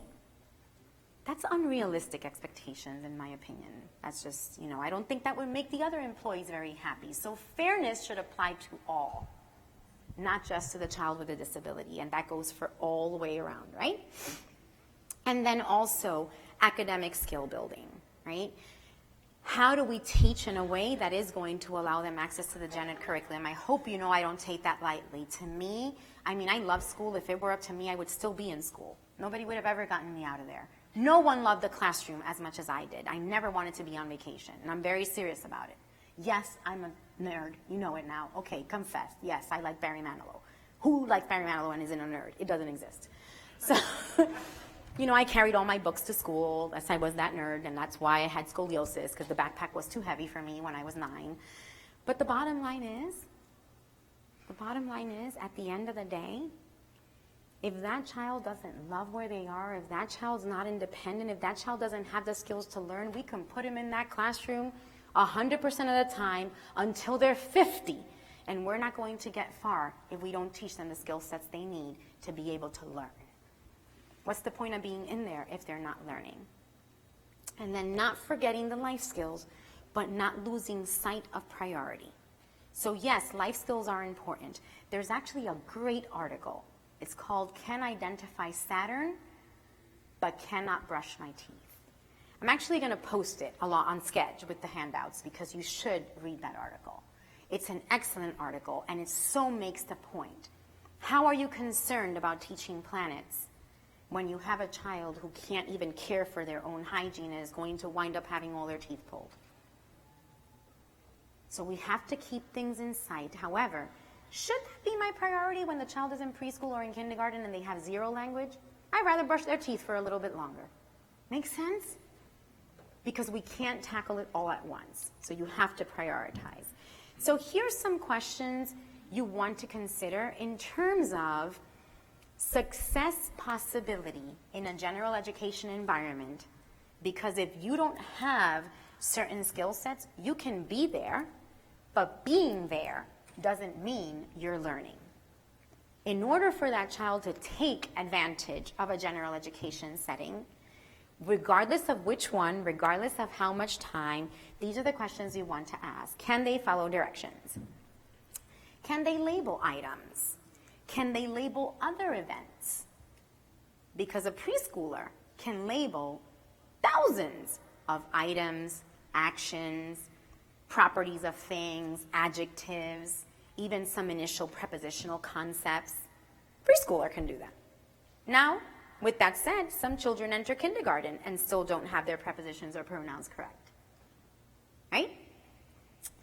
Can they request items from adults? And not just items, bottom line, can they advocate for themselves? Can they make a request when something is of value to them? Whether that valuable thing be an item, somebody to do something, somebody to stop doing something, to have something removed that's bothering them, someone's attention, giving instructions to someone on doing something in a certain way.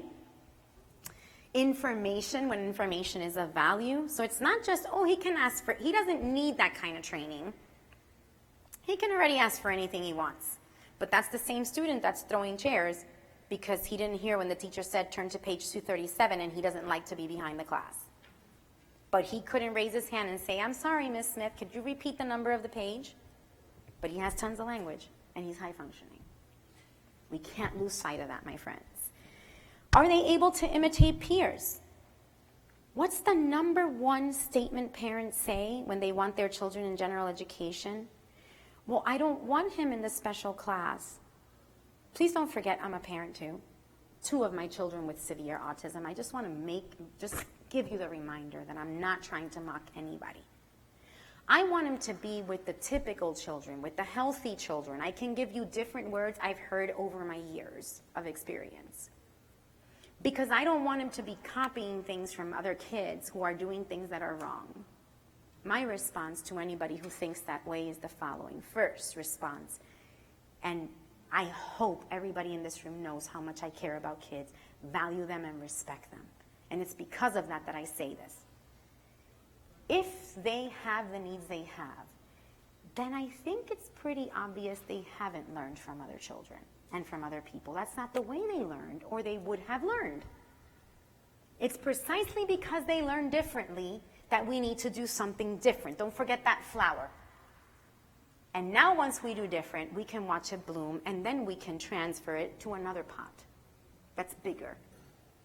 But we can't put it in the big pot when it hasn't sprouted yet, right? So one is that. Do they learn from other children? But the other is the following that I say from the heart of a parent. From the heart of a parent who's lived with my 3 children, all the ins and outs, the ups and downs, the tears, the laughters, the celebrations of having a child in a general education setting, and how would I feel if one of those parents in general education would say, I don't want my child with Sarah. She makes funny noises And what if my child starts doing that too? Is that okay? We'd be pretty upset, wouldn't we, as parents? So why would we say that about any other child? Everybody has a child. Every child is somebody's child. So we should have the same respect for all children. And if we are shutting out other children, how do we expect people to accept our own? If those parents with children with disabilities aren't willing to open their hearts to all children. So just careful with what we say. Uh-oh. We had I can't remember if it was our BSC or somebody, that there's like an autism classroom kind of near us. And they actually had made a comment like, I don't know if I want him in that classroom, he's going to pick up other behaviors. And like as a new mom, that's just how I was trained to think. Yeah, so that's a great, I'm going to repeat the questions for those who are out watching it live stream. She said they had a BSC, and the BSC made a statement, I don't know if I want him in that classroom because he's going to then imitate those other behaviors. Well, tell your BSC to call me, because if... Okay, they fired her, but you know what? I'll tell you this. She said that because she cared about your child. I hope you understand that this is only a result of our learning histories. And you know, they I'm sure think that they're helping. Because the reason she says that is because maybe she didn't know how to teach your child to do the things that he's supposed to do and not do the things he's not supposed to do. And if you don't know, then the easiest thing to do is to fend and do the best you can with what you know, right? We don't forget those words. But when we know better, we do better. And so, again, so important for the professionals in this room of how much us parents depend on you. I would have given both my arms to have a person tell me what I'm telling you today. 20 years ago. I would give them both. And I'd get in that machine and have a 50% chance of me blowing up. I'm dead serious, guys. I am. And I know it's like, she's crazy. Yes, I'm crazy. Everybody knows that. It's a given fact. Factual information. You can write it down, stamp it, seal it, done deal. But it's like a good kind of crazy, you know, because only a crazy person would be able to pull off the things that one has to pull off. If you don't have a certain level of crazy, you can't be a conformist. We don't do that here? Watch me. I guess we need to do something different there. Okay, but professionals learn from this testimony. That's what the BSC told us. So we went by what she told us, because isn't she the expert? I'll tell you, when I got my first BSc job, I couldn't believe they were going to hire me, and I never had any training in behavior analysis. That's all I'm going to say. That was a long time ago. But I did take it upon myself to get the training before I took the job. I'm just saying. But standards sometimes come out of desperation of a need and not necessarily what is the right standard or criteria of people who should be guiding these programs. Things are changing, though. Things are changing, and we will never give up, right? So we use assessment to guide the instruction we do, right? We make sure that any issues that are impeding their ability to progress, learn, and get closer to or succeed in the general education environment, there's your whole gamut, right, are in place so that we can get rid of all those barriers and establish the skill sets we need. So what are some of the things to consider? Prompt dependency, a big one. Remember, I spoke about that one earlier. If they don't have the ability to generalize skills, they're going to have a really hard time in the general education setting where things are ever changing, where they're not teaching in a way where it's structured, systematic, using things like maintaining the same words in the beginning because this is what they need. Those are not the kind of things you see in a general education setting. Making sure they don't have strong and persistent significant problem behavior, because that's obviously going to be an issue. If they have persistent behaviors, stereotypical behaviors, problem behaviors that impede their learning or that are extremely disruptive, then how do we expect them to succeed? And it's certainly not going to promote any kind of peer interactions. And then, of course, we don't just consider assessments that guide us, as we have mentioned, to what's the child's ability to communicate, can they imitate others, do they not have problem behavior, but we also don't ignore curriculum-based assessments when appropriate. The child can't speak a word and can't perform, can't do, then why do we have to put them through torture of batteries of assessments that aren't going to give us any different information than we knew before the 3 days that we just wasted on all these assessments when the student can't respond to it? But it's also not right to ignore them when the student can respond to them, because we have to get an idea of where they're at. One precaution, be careful with the students who have these profiles. They can read any word on the planet, but people say, yeah, his only problem is reading comprehension. That's a big, like a little bit of a big problem in reading. Generally comes as some kind of deficit in language that you're unable to detect. And it's hard because they have a lot of words, but then when you drill down to the bone, if you understand how to do these assessments of how language is used, when it's used, what does language occur, the way it's intended under the right conditions, you start finding major gaps for many of these students, which is generally why they break down. Or because they haven't learned more complex skills like problem-solving skills. So they might have all the content, but it's all scattered in pieces, and they haven't learned how to use those language skills in more complex ways. And there's ways to sequentially teach that, okay? Looking at other curricula, such as direct instruction curricula. I know many of you are familiar with Language for Learning, Reading Mastery. Now there's a new version, well, it's been out for years now, that's Reading Mastery Signature Edition, which has a language component, reading component. Those are comparable and almost exactly equivalent with some enhanced changes to what used to be known as Reading Mastery Classic, where they had level 1, level 2. Now the Reading Mastery Signature Edition, the K is equivalent to the Classic 1. The first grade is equivalent to the Classic 2. Language for Learning is equivalent to the Reading Mastery Signature Edition K-level language part, and Language for Thinking to the first grade, just to give you an idea, but it comes a little more enhanced and with the clear understanding that these should be merged in one. There is no such thing as language and reading being separate. One without the other do not exist. They should coexist. And yes, they could learn how to read words, but what good is it? I mean, I can decode a lot of different words. I've learned the symbols in Czech. But if it doesn't say tushka there or petag, I'm dead. Right? Because I only know about 50 words. So if it's not voda or petag or tushka or propishku, vodu if I want to ask, I mean, I'm on it, man. Otsa, stone is stool. Stool is not stool, it's actually a table. See? Ha, you didn't know that. But if it's not one of those words, I can't understand a word it says. And that's no different than what we do to our students when we're teaching them sight words, but they don't know the meaning. So that whole reading comprehension piece is a problem that needs addressed, okay?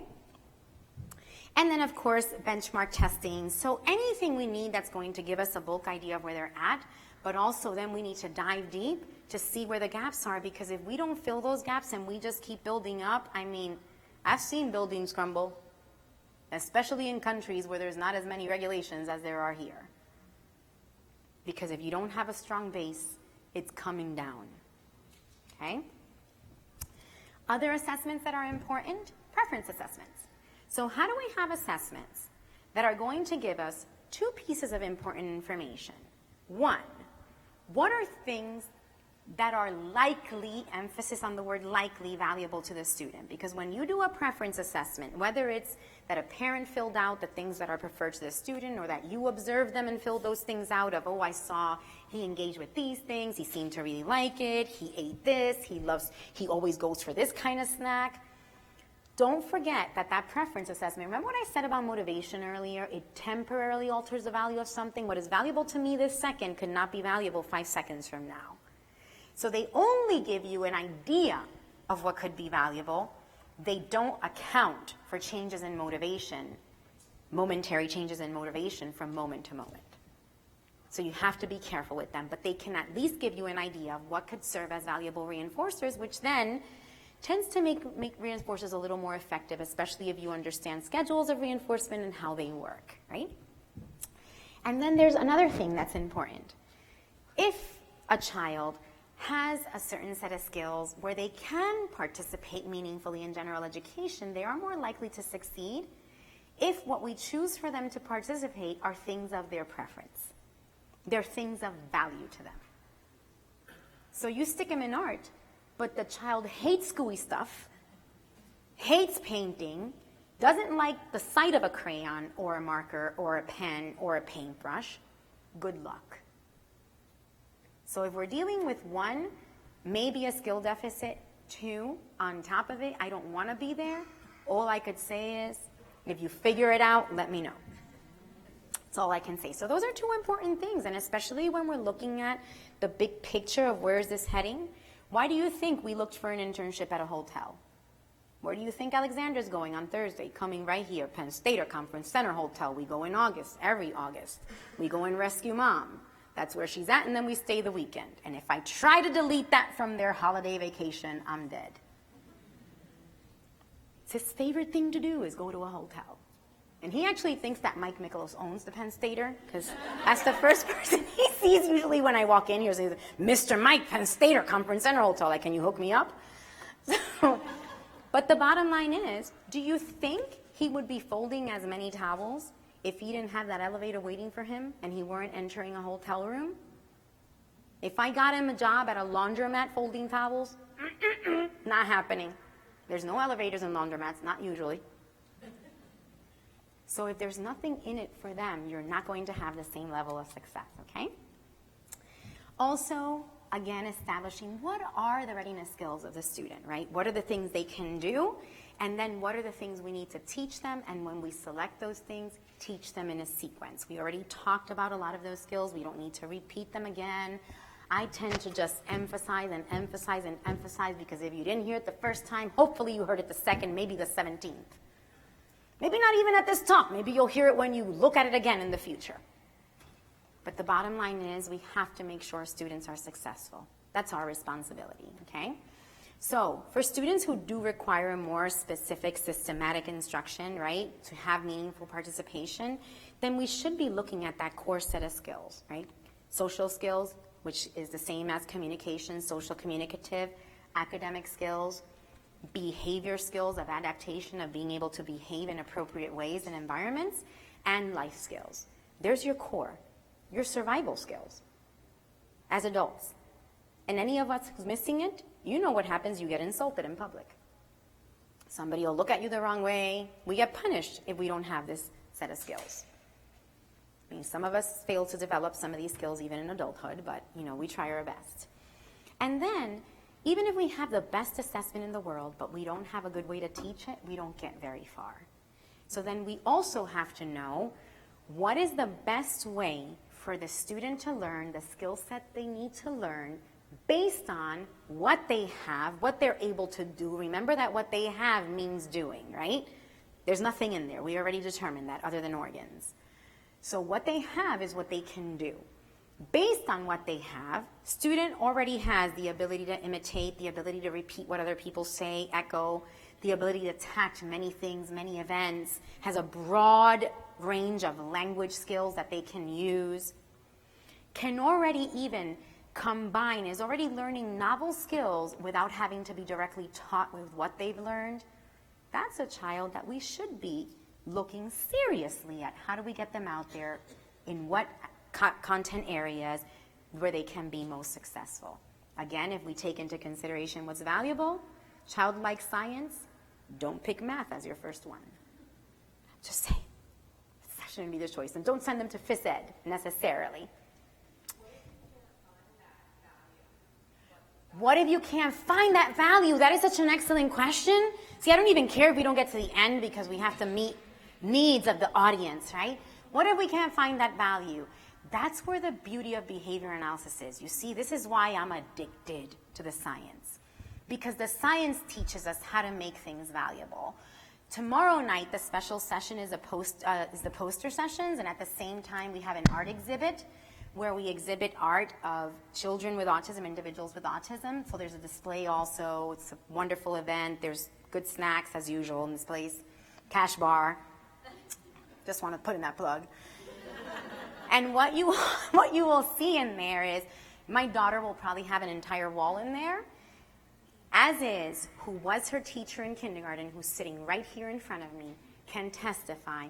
She couldn't trace anything, color in lines, and detested crayons when she was in kindergarten. Always on her list of every birthday and every Christmas list is a professional set of markers, double-tipped, and then she knows all of the colors I've never heard of in my life, and all the different shades of them. Do you know how? Conditioning. Because I know that when you take something valuable and you repeatedly correlate it with something that's not valuable, you can make something not valuable become valuable. Why do you think my son likes Zac Brown Band? He'd be listening to Barney still. As a matter of fact, he still sneaks into Elmo's Imagination song every once in a while. But he loves Zac Brown and Tim McGraw and everybody else that came along on that radio station at the same time. That didn't happen. I'm not lucky. That happens because that's why you have to know who to seek out. And when you don't have results, you don't believe those professionals that tell you, well, you just have to understand that your child is severe. If something's not working, we need to do something different. But we also have to acknowledge acquisition rates of children who do have severe compromised situations. That happens also. Sometimes we get desperate.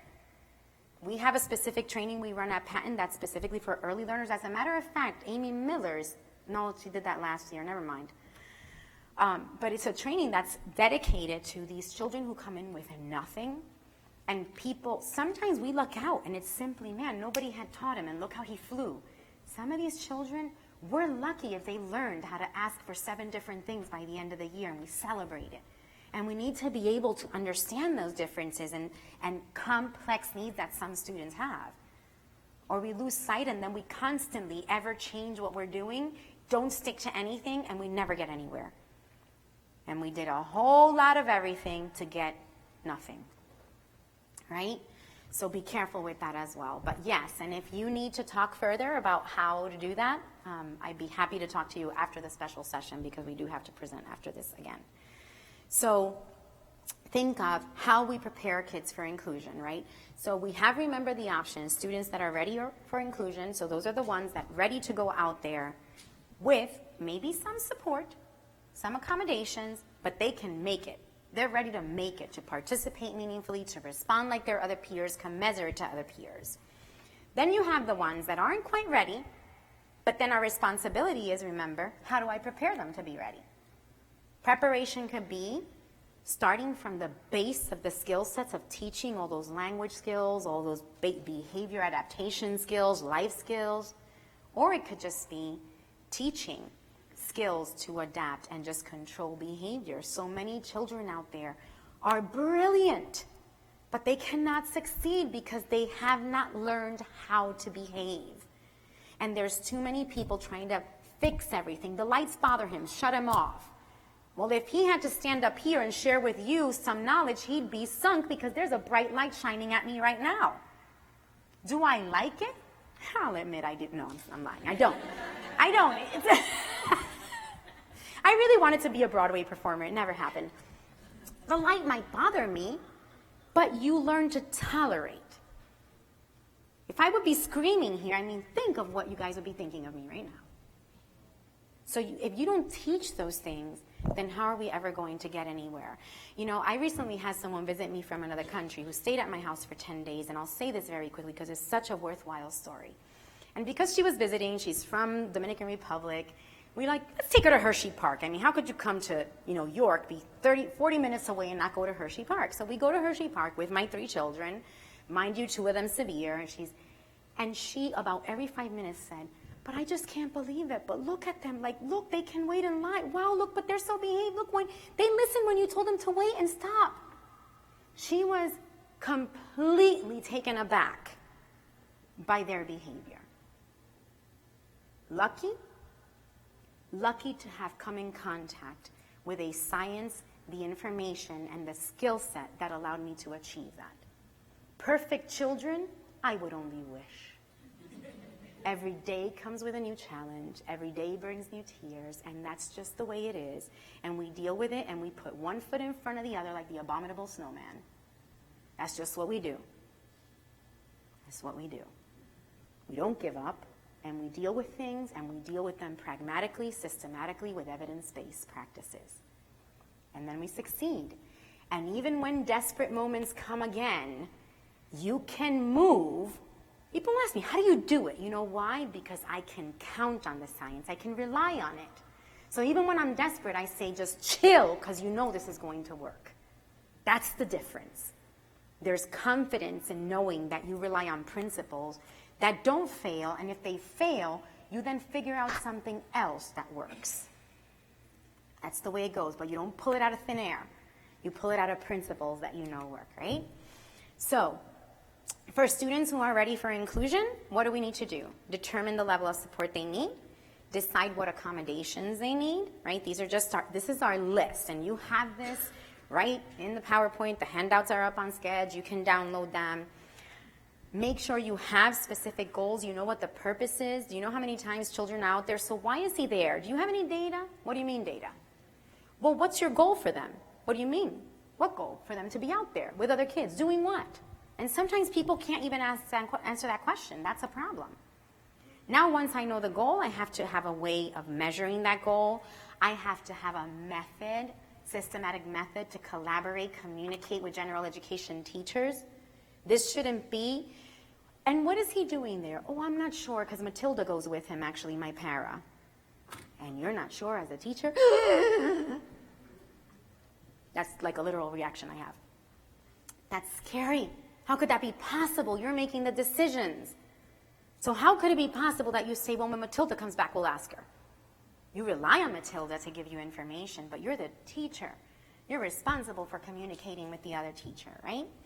Making sure that we're using evidence-based practices, that if we have to, we can train the gen ed teacher who doesn't come into contact necessarily with some of these effective teaching procedures that they can implement and then fall in love with and continue to use even when the child with special needs is not in their class, because they realize it's effective for everyone, because behavior analysis is not just for kids with autism.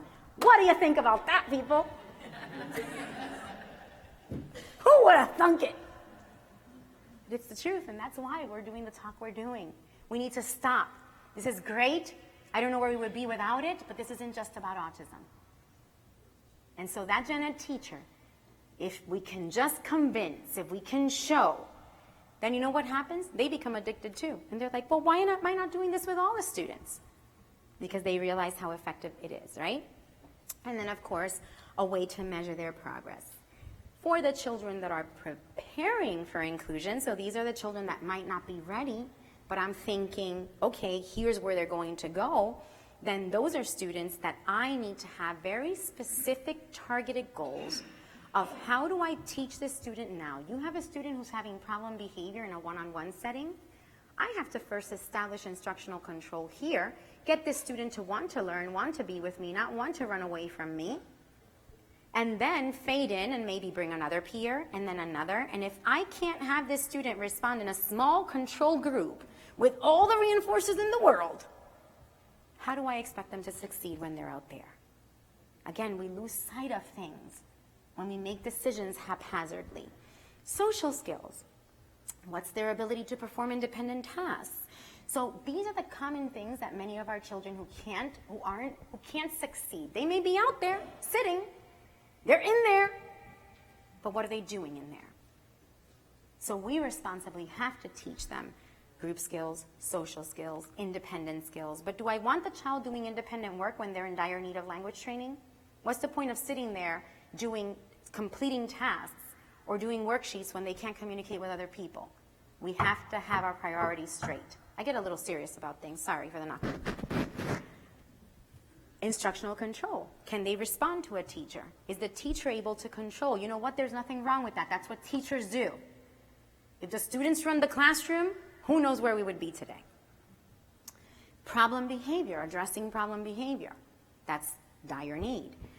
If they're dependent on very, very dense schedules of reinforcement, that's going to be near impossible to demand of a gen ed setting for a long term.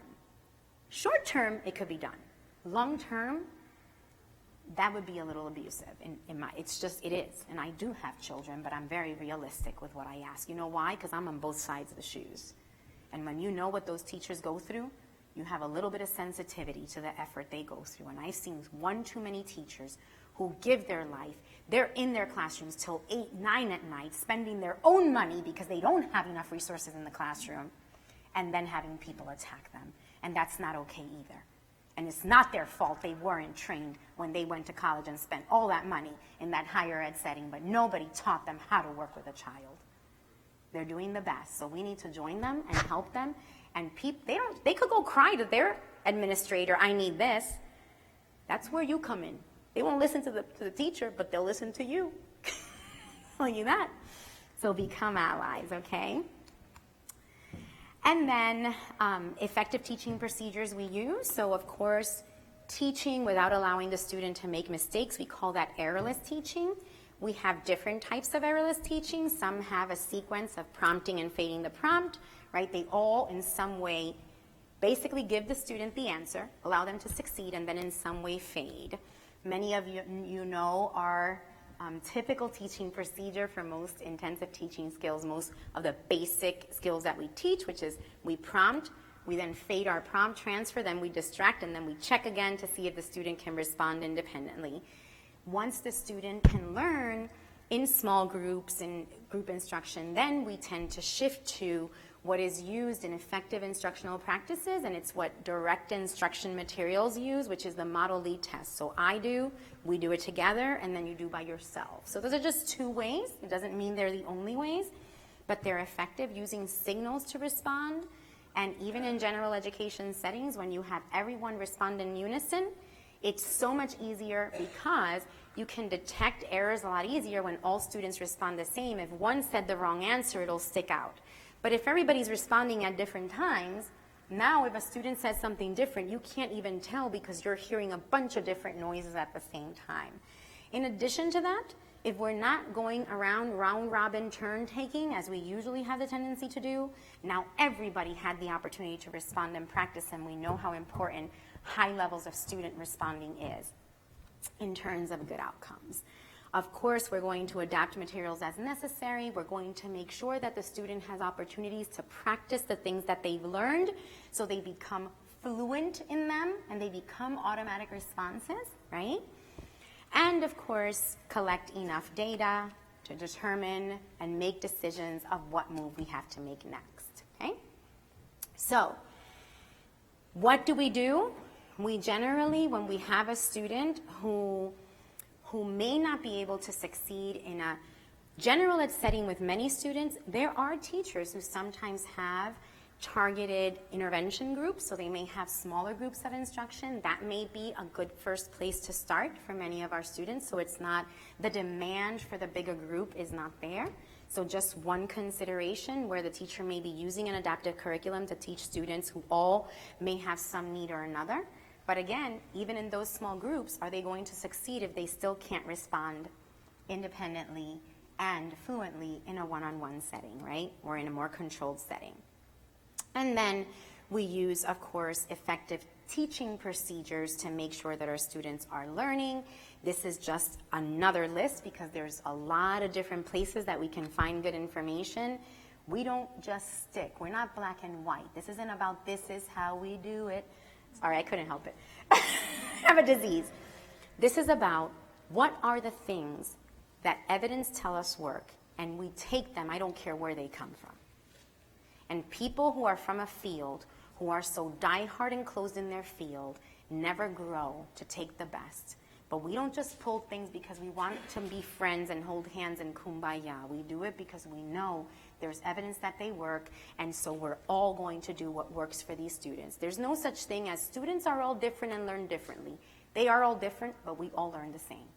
It's the same principles as long as we're teaching at the right instructional level and we know how to teach. Believe it or not, isn't that good news?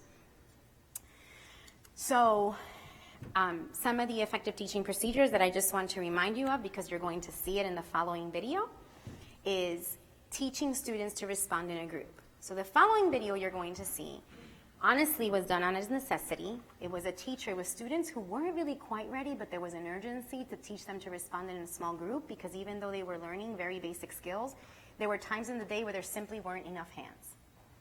And so the teacher, even though these students have extremely basic skills and both had significant problem behavior when they first started with her, you'll see their cooperation.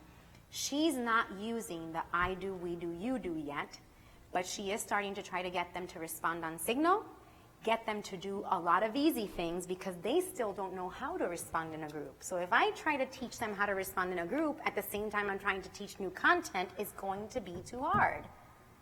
How does she make it easy? She's teaching them how to respond in a group with things they already know how to do. Okay? So let's watch this video sample. And I hope this works.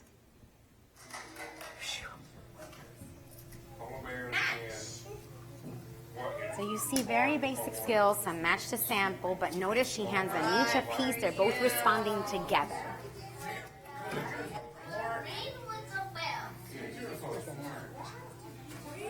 Little guy here is pointing to a toy over there. He says, everybody do this one. So what's the point here? He doesn't run the roost, she does. If she just lets him reach out and grab, she wants to she loves these kids. But if she lets him just reach out and grab when she's told him to do something, what does he learn to do? If he does this while the teacher gives an instruction and reaches out, does not cooperate and instead grabs something, conditions improve because now he has the toy that is valuable to him. What will he tend to be more likely to do in the future when people tell him to do things? Not cooperate and grab. So this is what we can't lose sight of. So she's dying to give him the toy, but watch what she does to actually teach him how to respond when a teacher gives an instruction. She didn't. So he didn't imitate, so she goes to correct him. She prompts him. Mason, do this. Now fades the prompt. Look, everybody do this one. Runs a distract trial, does something different easy. Comes back to everybody do this one. That's the check. And now he gets the reinforcer that's valuable. That's the difference of when you know the principles.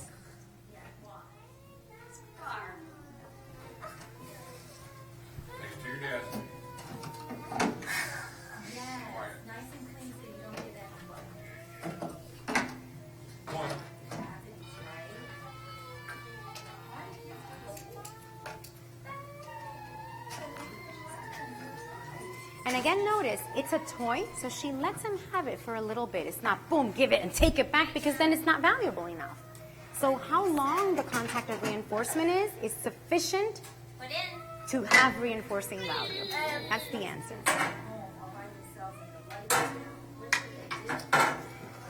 Do this one. Do this one. Good. Everybody do this one. Excellent. And notice the immediacy of the reinforcer, because consequences that matter most are those that happen immediately after behavior. When you cooperate quickly, you get better things. And she doesn't lose an opportunity to run a trial to teach him to communicate.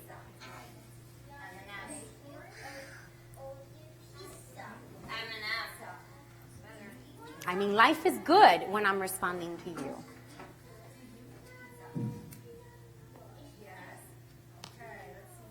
Everybody do this This one. is the punchline, everybody. Good. Everybody do this one. Everybody stand up. Yay! Good for you. I mean, I told you, I only lie for the good of the cause. I usually don't lie. Why did she get so excited? That was the very first time she said, everybody stand up, gave the signal, and they actually cooperated. You should have seen those first trials, what they looked like. But again, these students being able to respond in a group eventually, you generally don't start it that early because these are students that are going to learn a lot more. Notice she's just doing easy skills. But sometimes necessity is necessity. Here's another group with students who do have more skill sets, which is typically when we start looking at teaching group skills, because now we're looking at how could I potentially get these children out to more inclusive settings, right? Purple, that's right. Tommy, what are these? Boots. Everyone, look. What are these? Boots. What color? Purple. The answer's purple. My turn. the reason she said my turn, the answer is purple, my turn. What color? Purple, is because one of the students made an error, which again is the benefit of choral responding. Color? Purple. Very good. This is sitting with ready, Sarah? I'll send to you. Well, Andrea, get me something red. Give me something red. Go. Get me something red. Red shoes. Red shoes. He's like, I'll help you out, Andrea. They sitting quietly. Tommy, what is red? Apple. Everyone, what is red? Apple. Sarah, you missed the cue. Eyes up here. Everyone, what is red? Apple. Eyes on me. Let's do it. Count 1, 3. Say apple. 1, 2, 3. Apple. Good. This time, what color? Red. Very nice. William, your turn. William, get me some. Pretty cool, isn't it? I can tell you there are so many students out there. This is one of her very early groups where she was teaching these skills. You know how many students can't do that, but they're thrown into a general education setting? How do we expect them to learn if they can't even respond to the things that they know? So we should be teaching them how to respond in groups and not forget that. One more example, because I know the videos is what brings it home to us all. Everybody stand up. Everybody turn around. Everybody sit down. Nice job, guys. High five. And I am going to point one thing out because we all make mistakes. This is kind of one of the first times where she started doing this. Generally, when we use signals, the hand drop happens when the students have to respond. The rule is we don't signal and talk at the same time. So you don't want to do everybody, what day is it? Everybody stand up. It's everybody stand up. And there's always a pause. Some teachers use also a verbal get ready to give them, okay, here I come with the signal, and then give the signal. Because if not, then it's going to be a lot harder to have them all respond in unison and actually be attending, right? But again, she got the feedback and then she fixed it. It's all good. Come on. Everybody should be ready. Okay, listen. Everybody do this one. Good job. Turn around. Turn around. Okay. Good. William, did you turn around? Turn around. Sarah, stand up. Everybody, ready? Turn around. Nice job. Everybody sit down. Everybody do this. Listen. Hey, William, ready? Everybody do this. Everybody listen. Touch your eyes. Yes.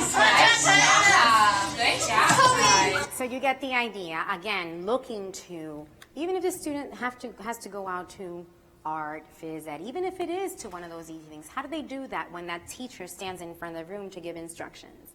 If they have someone puppeteering them, I don't know how inclusive that is. It's just a thought, okay? So, in terms of accommodations, right, they generally become some aspect of intervention. However, when we provide accommodations, adaptations, the ideal thing is that unless it's an adaptation or an accommodation that we would even use. Example, I used to be able to write. As a matter of fact, all of my peers studied from my notes when I was younger. Eventually, my writing deteriorated. It's a long story of how, and we don't have the time to say the story. Sorry, I can tell you later. I'll meet you downstairs. But the bottom line is, no one can understand what I write anymore. So what's an adaptation for me? I type everything because otherwise people wouldn't know. That's an appropriate adaptation. Otherwise, we should always be thinking, how do we fade out all of these different things we do to ensure that the students are going to develop independent performance to the maximum extent possible? Because if they have to have all these things with them, often things that are not necessary and nobody has a plan to fade them out, will they be able to respond in the real world? And trust me, time goes, we cannot stop the clock. That's just reality. And it's a blink. Talk about the truth of don't blink. 22 years, it is a blink before you know it. So don't lose sight. So, some common accommodations we see, I'm not going to read the whole list, but for example, capturing recording for students who have a hard time keeping up and then they can listen to it again and pause as they need. Using a spelling dictionary or electronic spell checker, word processors or typing, that's one that is probably not as noxious as other ones. Using a calculator, I know plenty of adults that without a calculator couldn't even do simple multiplication. So again, the reality, do they have the basic skills that they would need if the calculator fails and they don't have it? So think of all the adults that aren't good at math. So we don't have to demand more of our students than any other adult out there, than the average adult. But we should also think wisely of what we're accommodating, right, and what we're doing. These are other ones that are a little bit more concerning, such as special lights or acoustics or a special environment. Why? What are we supposed to do? Create some kind of bubble they walk around with that's going to have this special lighting? It's not reality. And if we know how to teach, we know the processes by which we can actually teach that student to tolerate and even possibly enjoy those things, now they're going to be happier individuals who access a lot more in life, okay? Testing in a small group setting, not going to harm, because that's something that can be done even in college situations, right? And then there's all these other things, like the infamous sensory tools. I'm still trying to figure out what that means, because unless we were to completely shut our bodies off, there's sensory stimuli all around us. And generally, what winds up happening is people lose sight, and I'm not trying to say there's adults who doodle, there's adults who click on their pen and play with it while they're listening, but to have something that's actually stigmatizing, that sets them apart, and that in many cases distracts them from attending and responding is something that should be seriously considered before you do things for the sake of doing them based on things that actually do not have evidence to support their effectiveness. So yes, we know that individuals with autism perceive sensory information may be different than we do, but we do not have evidence to support any kind of sensory type interventions. What we do have evidence to support is changing behavior. So just a thought. And again, we can talk more about that if you want to, not after this session, but after, well, maybe for 10 minutes after the session, but not too long after that. So some of the things I had mentioned that are more important and that might not then lead to all these necessary accommodations is if we do teach at the right instructional level. We have effective procedures to teach. The pace of instruction is such that it doesn't allow for downtime. The student is going to cooperate and respond because we keep them engaged. Is going to allow for high levels of student successful responding because we're teaching at the right level. And when we teach them, we use procedures that ensure the student will respond correctly, right? Motivation. What is the value? How do we get the student? How do we get on the other side what's going to get them to jump through those hoops? Because when something is of value to me, as I mentioned earlier, we're going to tend to behave to get those things, right? Sufficient practice opportunities. Teaching skills to fluency, not just at a table, and teaching to generalization. So if we have all these things in mind and we're implementing all these variables, then we might not need to worry about all those other things. And that's how you wind up getting the independent performance and teaching them to learn how to learn. As far as adaptation, I already spoke about this, but just want to give you one live example of an adaptation, bless you, that was appropriate. So, as you know, I gave the example of how my son loves music. He would go to music class. Some activities he went. If there was a lot of lecture talking about errors of music, then no.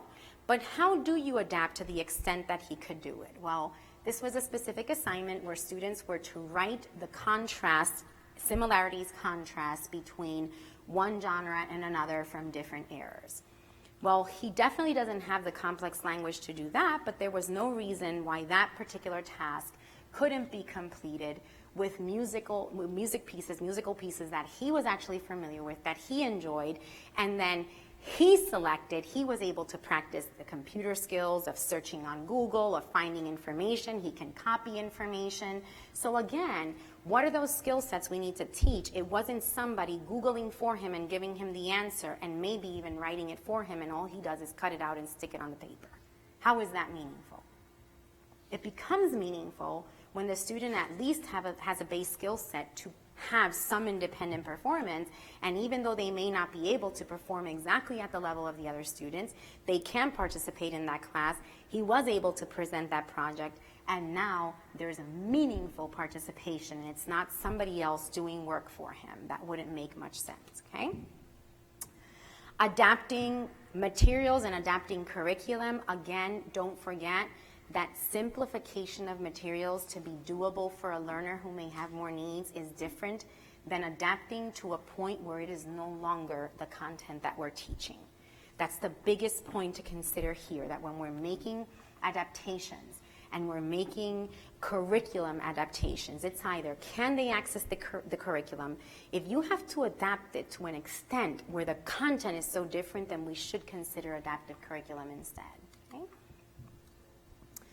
Again, if we're adapting materials, considerations of using similar materials, matching to the extent possible what they're going to see in the general education setting. Teaching maybe, for example, 1 or 2 concepts versus more. So those are some appropriate adaptations where we might actually break down some of the material further and maybe they get less content than other students. These are typically things that are done not in the gen ed setting, because now how do they keep up? If we have to break it down so much and these students are going through 3 chapters in a week and you're still on chapter 1 in 1 month, then they're not going to keep up, and what's the point? You're going to be a lot more successful if they have more directed instruction, right? And then, of course, looking at adaptive curriculum, like I mentioned, just be careful. Not all curricula, just because it's developed by the same company, is research validated as a curriculum per se. So for example, SRA, we know that the reading curriculum is definitely research validated. So that's one we rely on often when students aren't able to access the gen ed curriculum for language arts. So I do have a little video clip. You'll probably get to see it again at some point, maybe even later, of just an early lesson of reading for kindergarten level. And you're going to see the same procedures you saw the other teachers using, but now for teaching reading. If these children don't have the skills to respond in the group, how do they access the reading curriculum? Ready? Sound it out. All right, no stopping, remember? Let's try again. If. Again, sound it out. Get ready. What am I doing? Matthew, your eyes. Over here on the book. So the reason she Get paused, ready. he was echoing her but wasn't looking at the symbol. And if that's the case, how does he learn how to correlate the symbol to the sound, right? Eyes up here. Say it fast. If. You read the word if. If it is a sunny day, we can go outside to play. That's right, it is wet outside. It was raining that day. But again, look at the difference. So sometimes we just force children into reading when they don't have the language skills. This is the moment when you let children comment, add, because now they have the language base. But now when they're reading that, they understand what they're reading, which is why she could then immediately apply that to some topic where it has meaning. And now we have meaningful reading instruction, right? This is just, sorry, this is from my basement. I'm just going to confess. But it's another example. This is the language component of the same curriculum early on teaching. It's actually quite a few lessons in. But you'll see that the whole goal is they're responding together. But without the language base, how do you ever teach the reading skills? Okay, listen. Seal. Yes. It's a classification exercise. Yes. Chicken. Yes. Turtle. Yes. Frog. Yes. Motorcycle. Not an animal. Why did you say not an animal? Because a motorcycle is not an animal. Woo! You two girls rock! Okay. So you get the idea, right? So again, same principles. If you don't have those group responding skills, if you don't have the component language skills, then how do you benefit from that type of curricula, even if it's adapted? So again, knowing that we need to have those assessments to guide us is going to make a big difference. And then data collection, I'm actually going to move through and show you some examples and give you the main points. Data should measure the behavior we're teaching. That's one. Data should guide decision making. If we don't know what data to take, it means we probably don't know what we're supposed to be teaching, what the student's getting out of it, and that's a problem. So you should have your targets clear, your goals clear, and then how am I going to measure that? So I'm going to show you some examples of this. This is actually from a data sheet, a part of a data sheet for one particular student. And you see here 2 pieces of data that are taken throughout the day in gen ed settings is problem behavior data. Important to monitor that. We see that creeping up. Something must be going wrong. We should do something. Should be going down. And then the other thing you have here, which is often ignored, here are all the different areas of instruction. So you see morning meetings, social skills, art, phys ed, music, library, science, etc. So they mark where this was taken, and then here are instruction given by the teachers, so opportunities, right, the instructional setting, and then opportunities provided and how many times they responded independently. What do we have now? Percent of independent responses. We're really savvy. We take that data, we compare it to a commensurate peer, an average performing peer. You don't want to take the highest performing peer in the class, and we see if we're actually matching levels of performance, because if we're not, we should be doing something about it. When you have those numbers too low, we should be questioning why that student is sitting in there. So let me show you some different examples of data that we take when we're preparing students. So you saw, it's very similar. So you saw those small groups that I showed you of different group settings. What pieces of data does the teacher take? Well, what are the opportunities to respond? You say, how do you do that? Well, you take sample data. Right now, for these 5 minutes, I'm taking it on this student. You have 2 clickers, one with Velcro, one without. Every time you give an instruction, you click one. When they respond, you click the other. Now at the end, you have how many responses versus how many instructions I gave. And there you can calculate your percent. If you have assistants, that's a good thing to have people do so they don't go on Twitter when they're in your classroom, and they can provide you with valuable information. Just a thought. This is just another example, again, of group responding that actually has a ton of dates available, and it might be in one setting, and all you're doing is plotting the results of the data you took. There's a ton of different sheets that we have on our resource file, and actually I forgot to put the link here, but we'll give it to you. I'll have it added. And then, again, making sure that we always have evidence guide what we're doing, guide our instruction, that we're focusing on teaching those social communicative skills, the adaptive skills, teaching tolerance. I think some of you came to Vince Carbone's session, Dr. Vince Carbone. Some of you were in Willow Hosella's problem behavior session, and you hear a lot of these skill sets that when we look at problem behavior, everybody wants to know what to do when the problem behavior occurs. That's not what we should be focusing on. We should be focusing on how do we keep it from happening? And how do I teach the necessary skills so problem behavior doesn't have to occur, because now they have a more efficient and appropriate way of getting their needs met and of accessing reinforcement, right?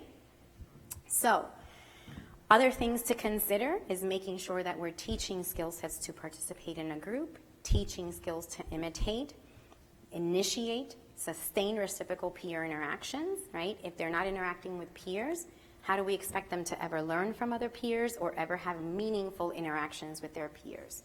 Teaching skills to complete seat work assignments.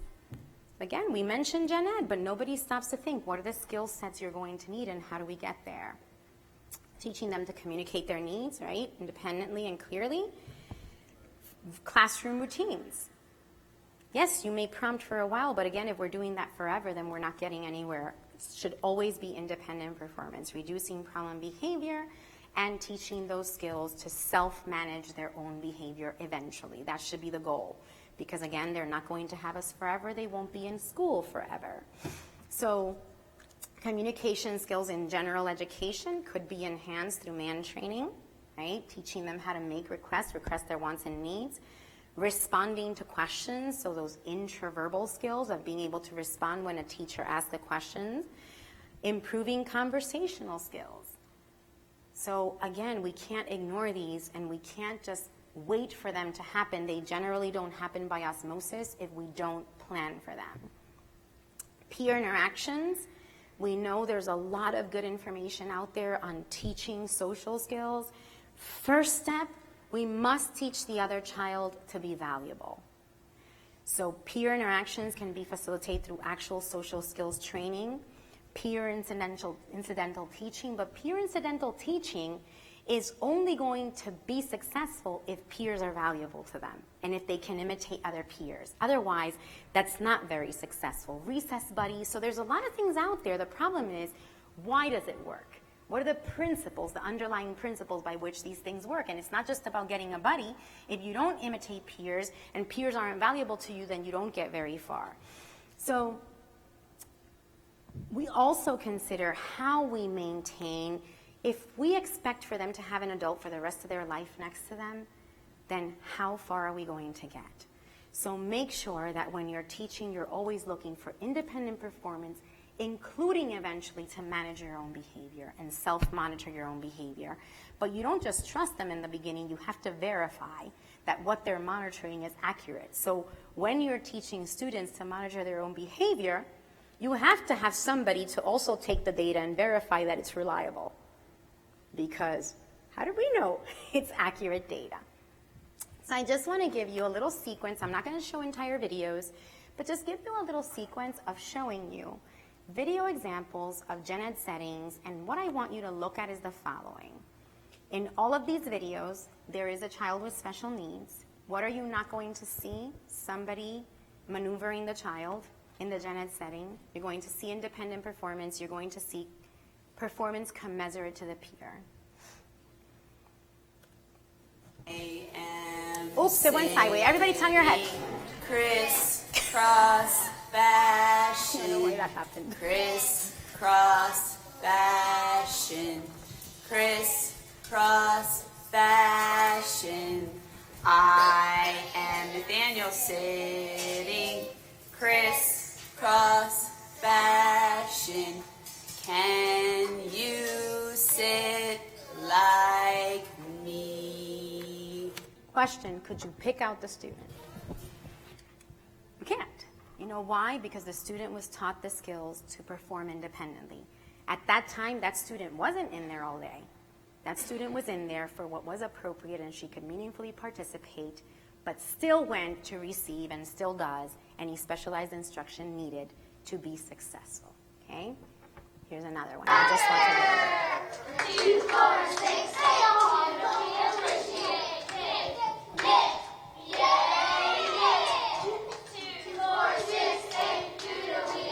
Can you pick her out?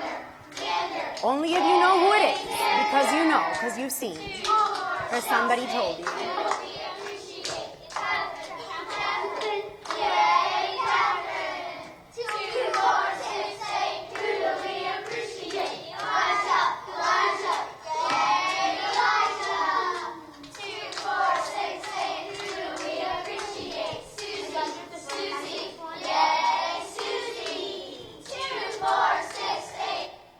So the question is, guys, even if I had a gun to your head, could you say, there's the one, that's it, there's the student?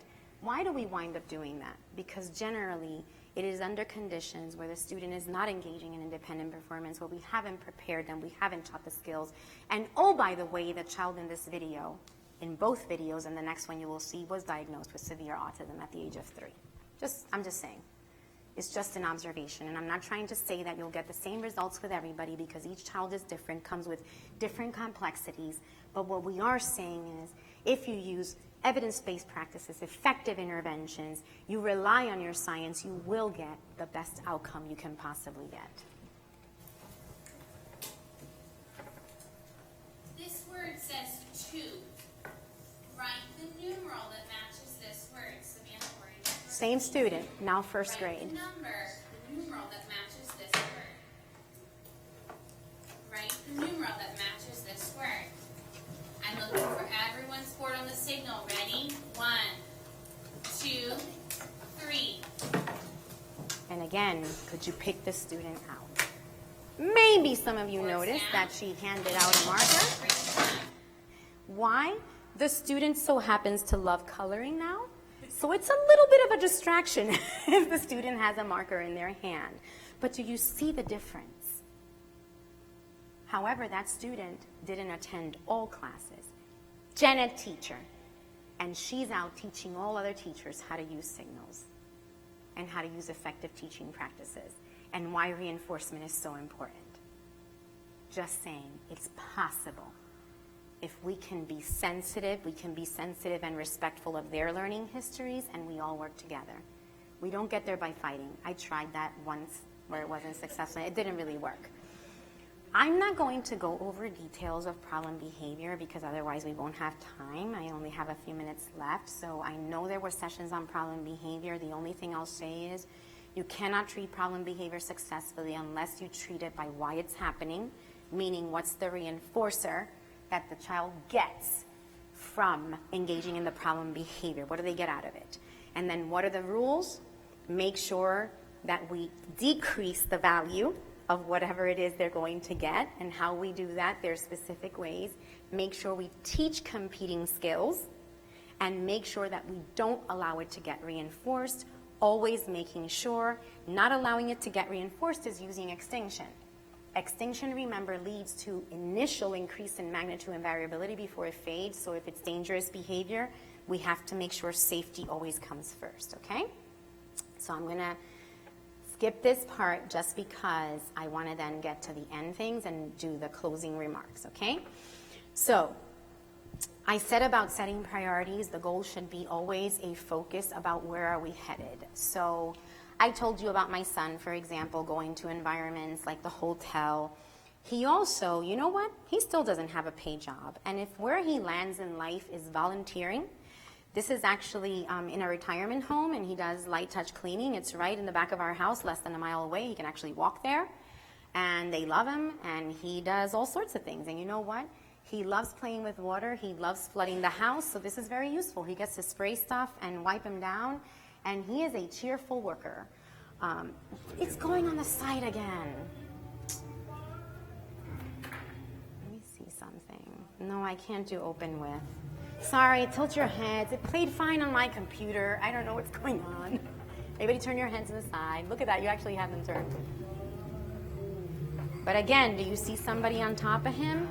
So I'd rather him do a job that he can do independently, and then it doesn't matter what kinds of chair, what environment he can still perform the task, because generalization is vital.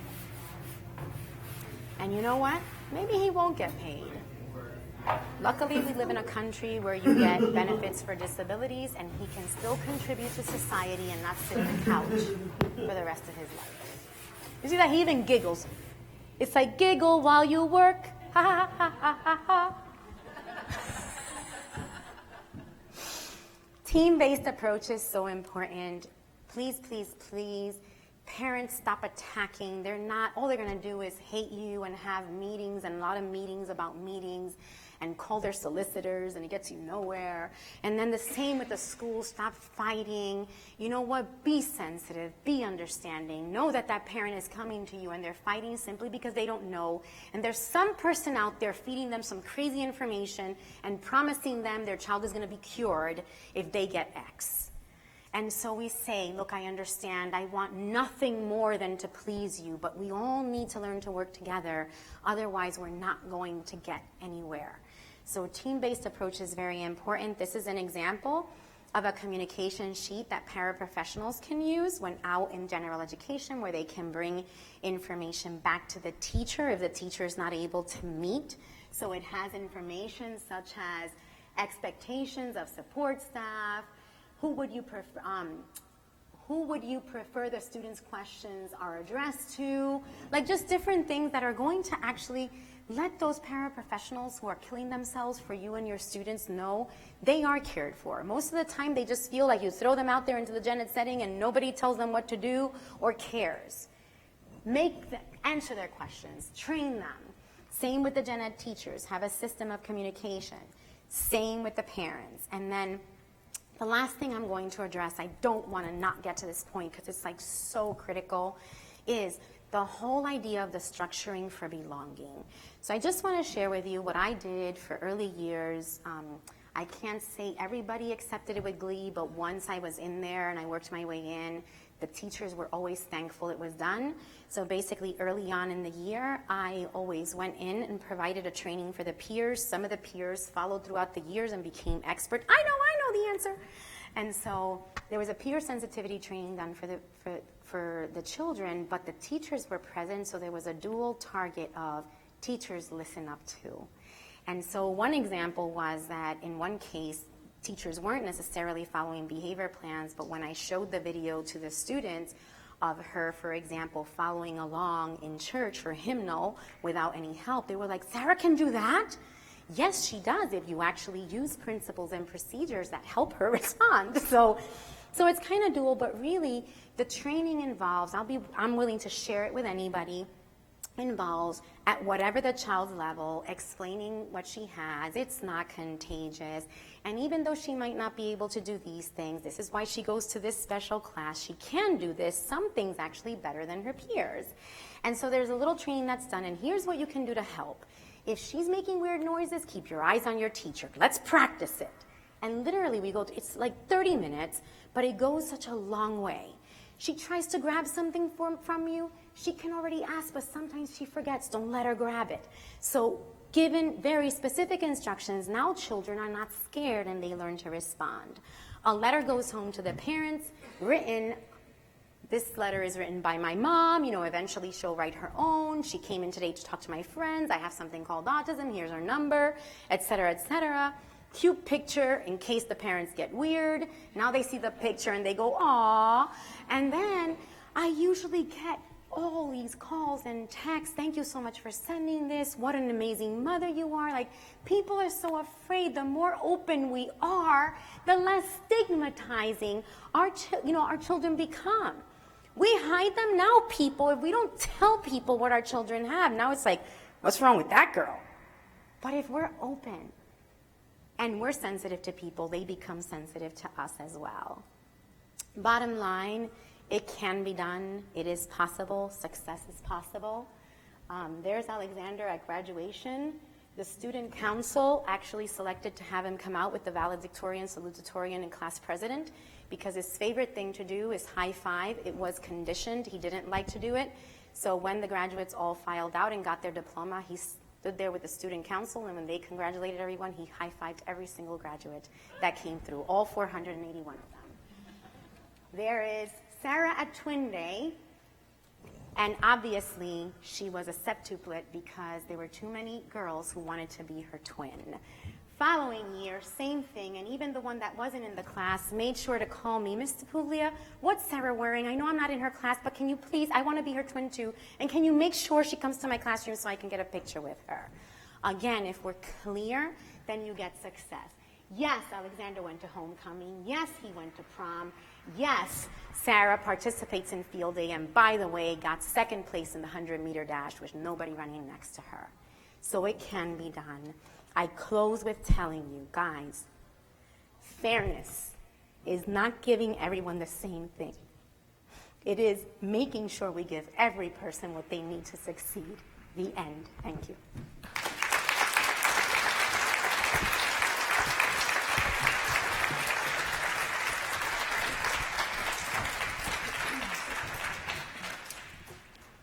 So I hope you believed me when I told you that you chose the best session to come to with the best presenter, but I know that if you didn't then, you do now, right? She said she was crazy, but honestly, if that's what crazy looks like, we should all hope to be crazy. We should board the crazy train today because, she gets emotional and we all get emotional, but she is, as the opening keynote talked about, she is a champion in this field. She's leaving a legacy that will not be forgotten anytime soon. So if you want to see her, you should check her out again at 4:30 in the next room, and maybe tomorrow morning, and also maybe Thursday morning. But The code for this session is VLW 922. So V like Vince, L like Lucy, W like Wilma, 922. And it's session 28. So don't forget to circle your 28 on your yellow paper. Thanks so much. Have a great night. I made sure that.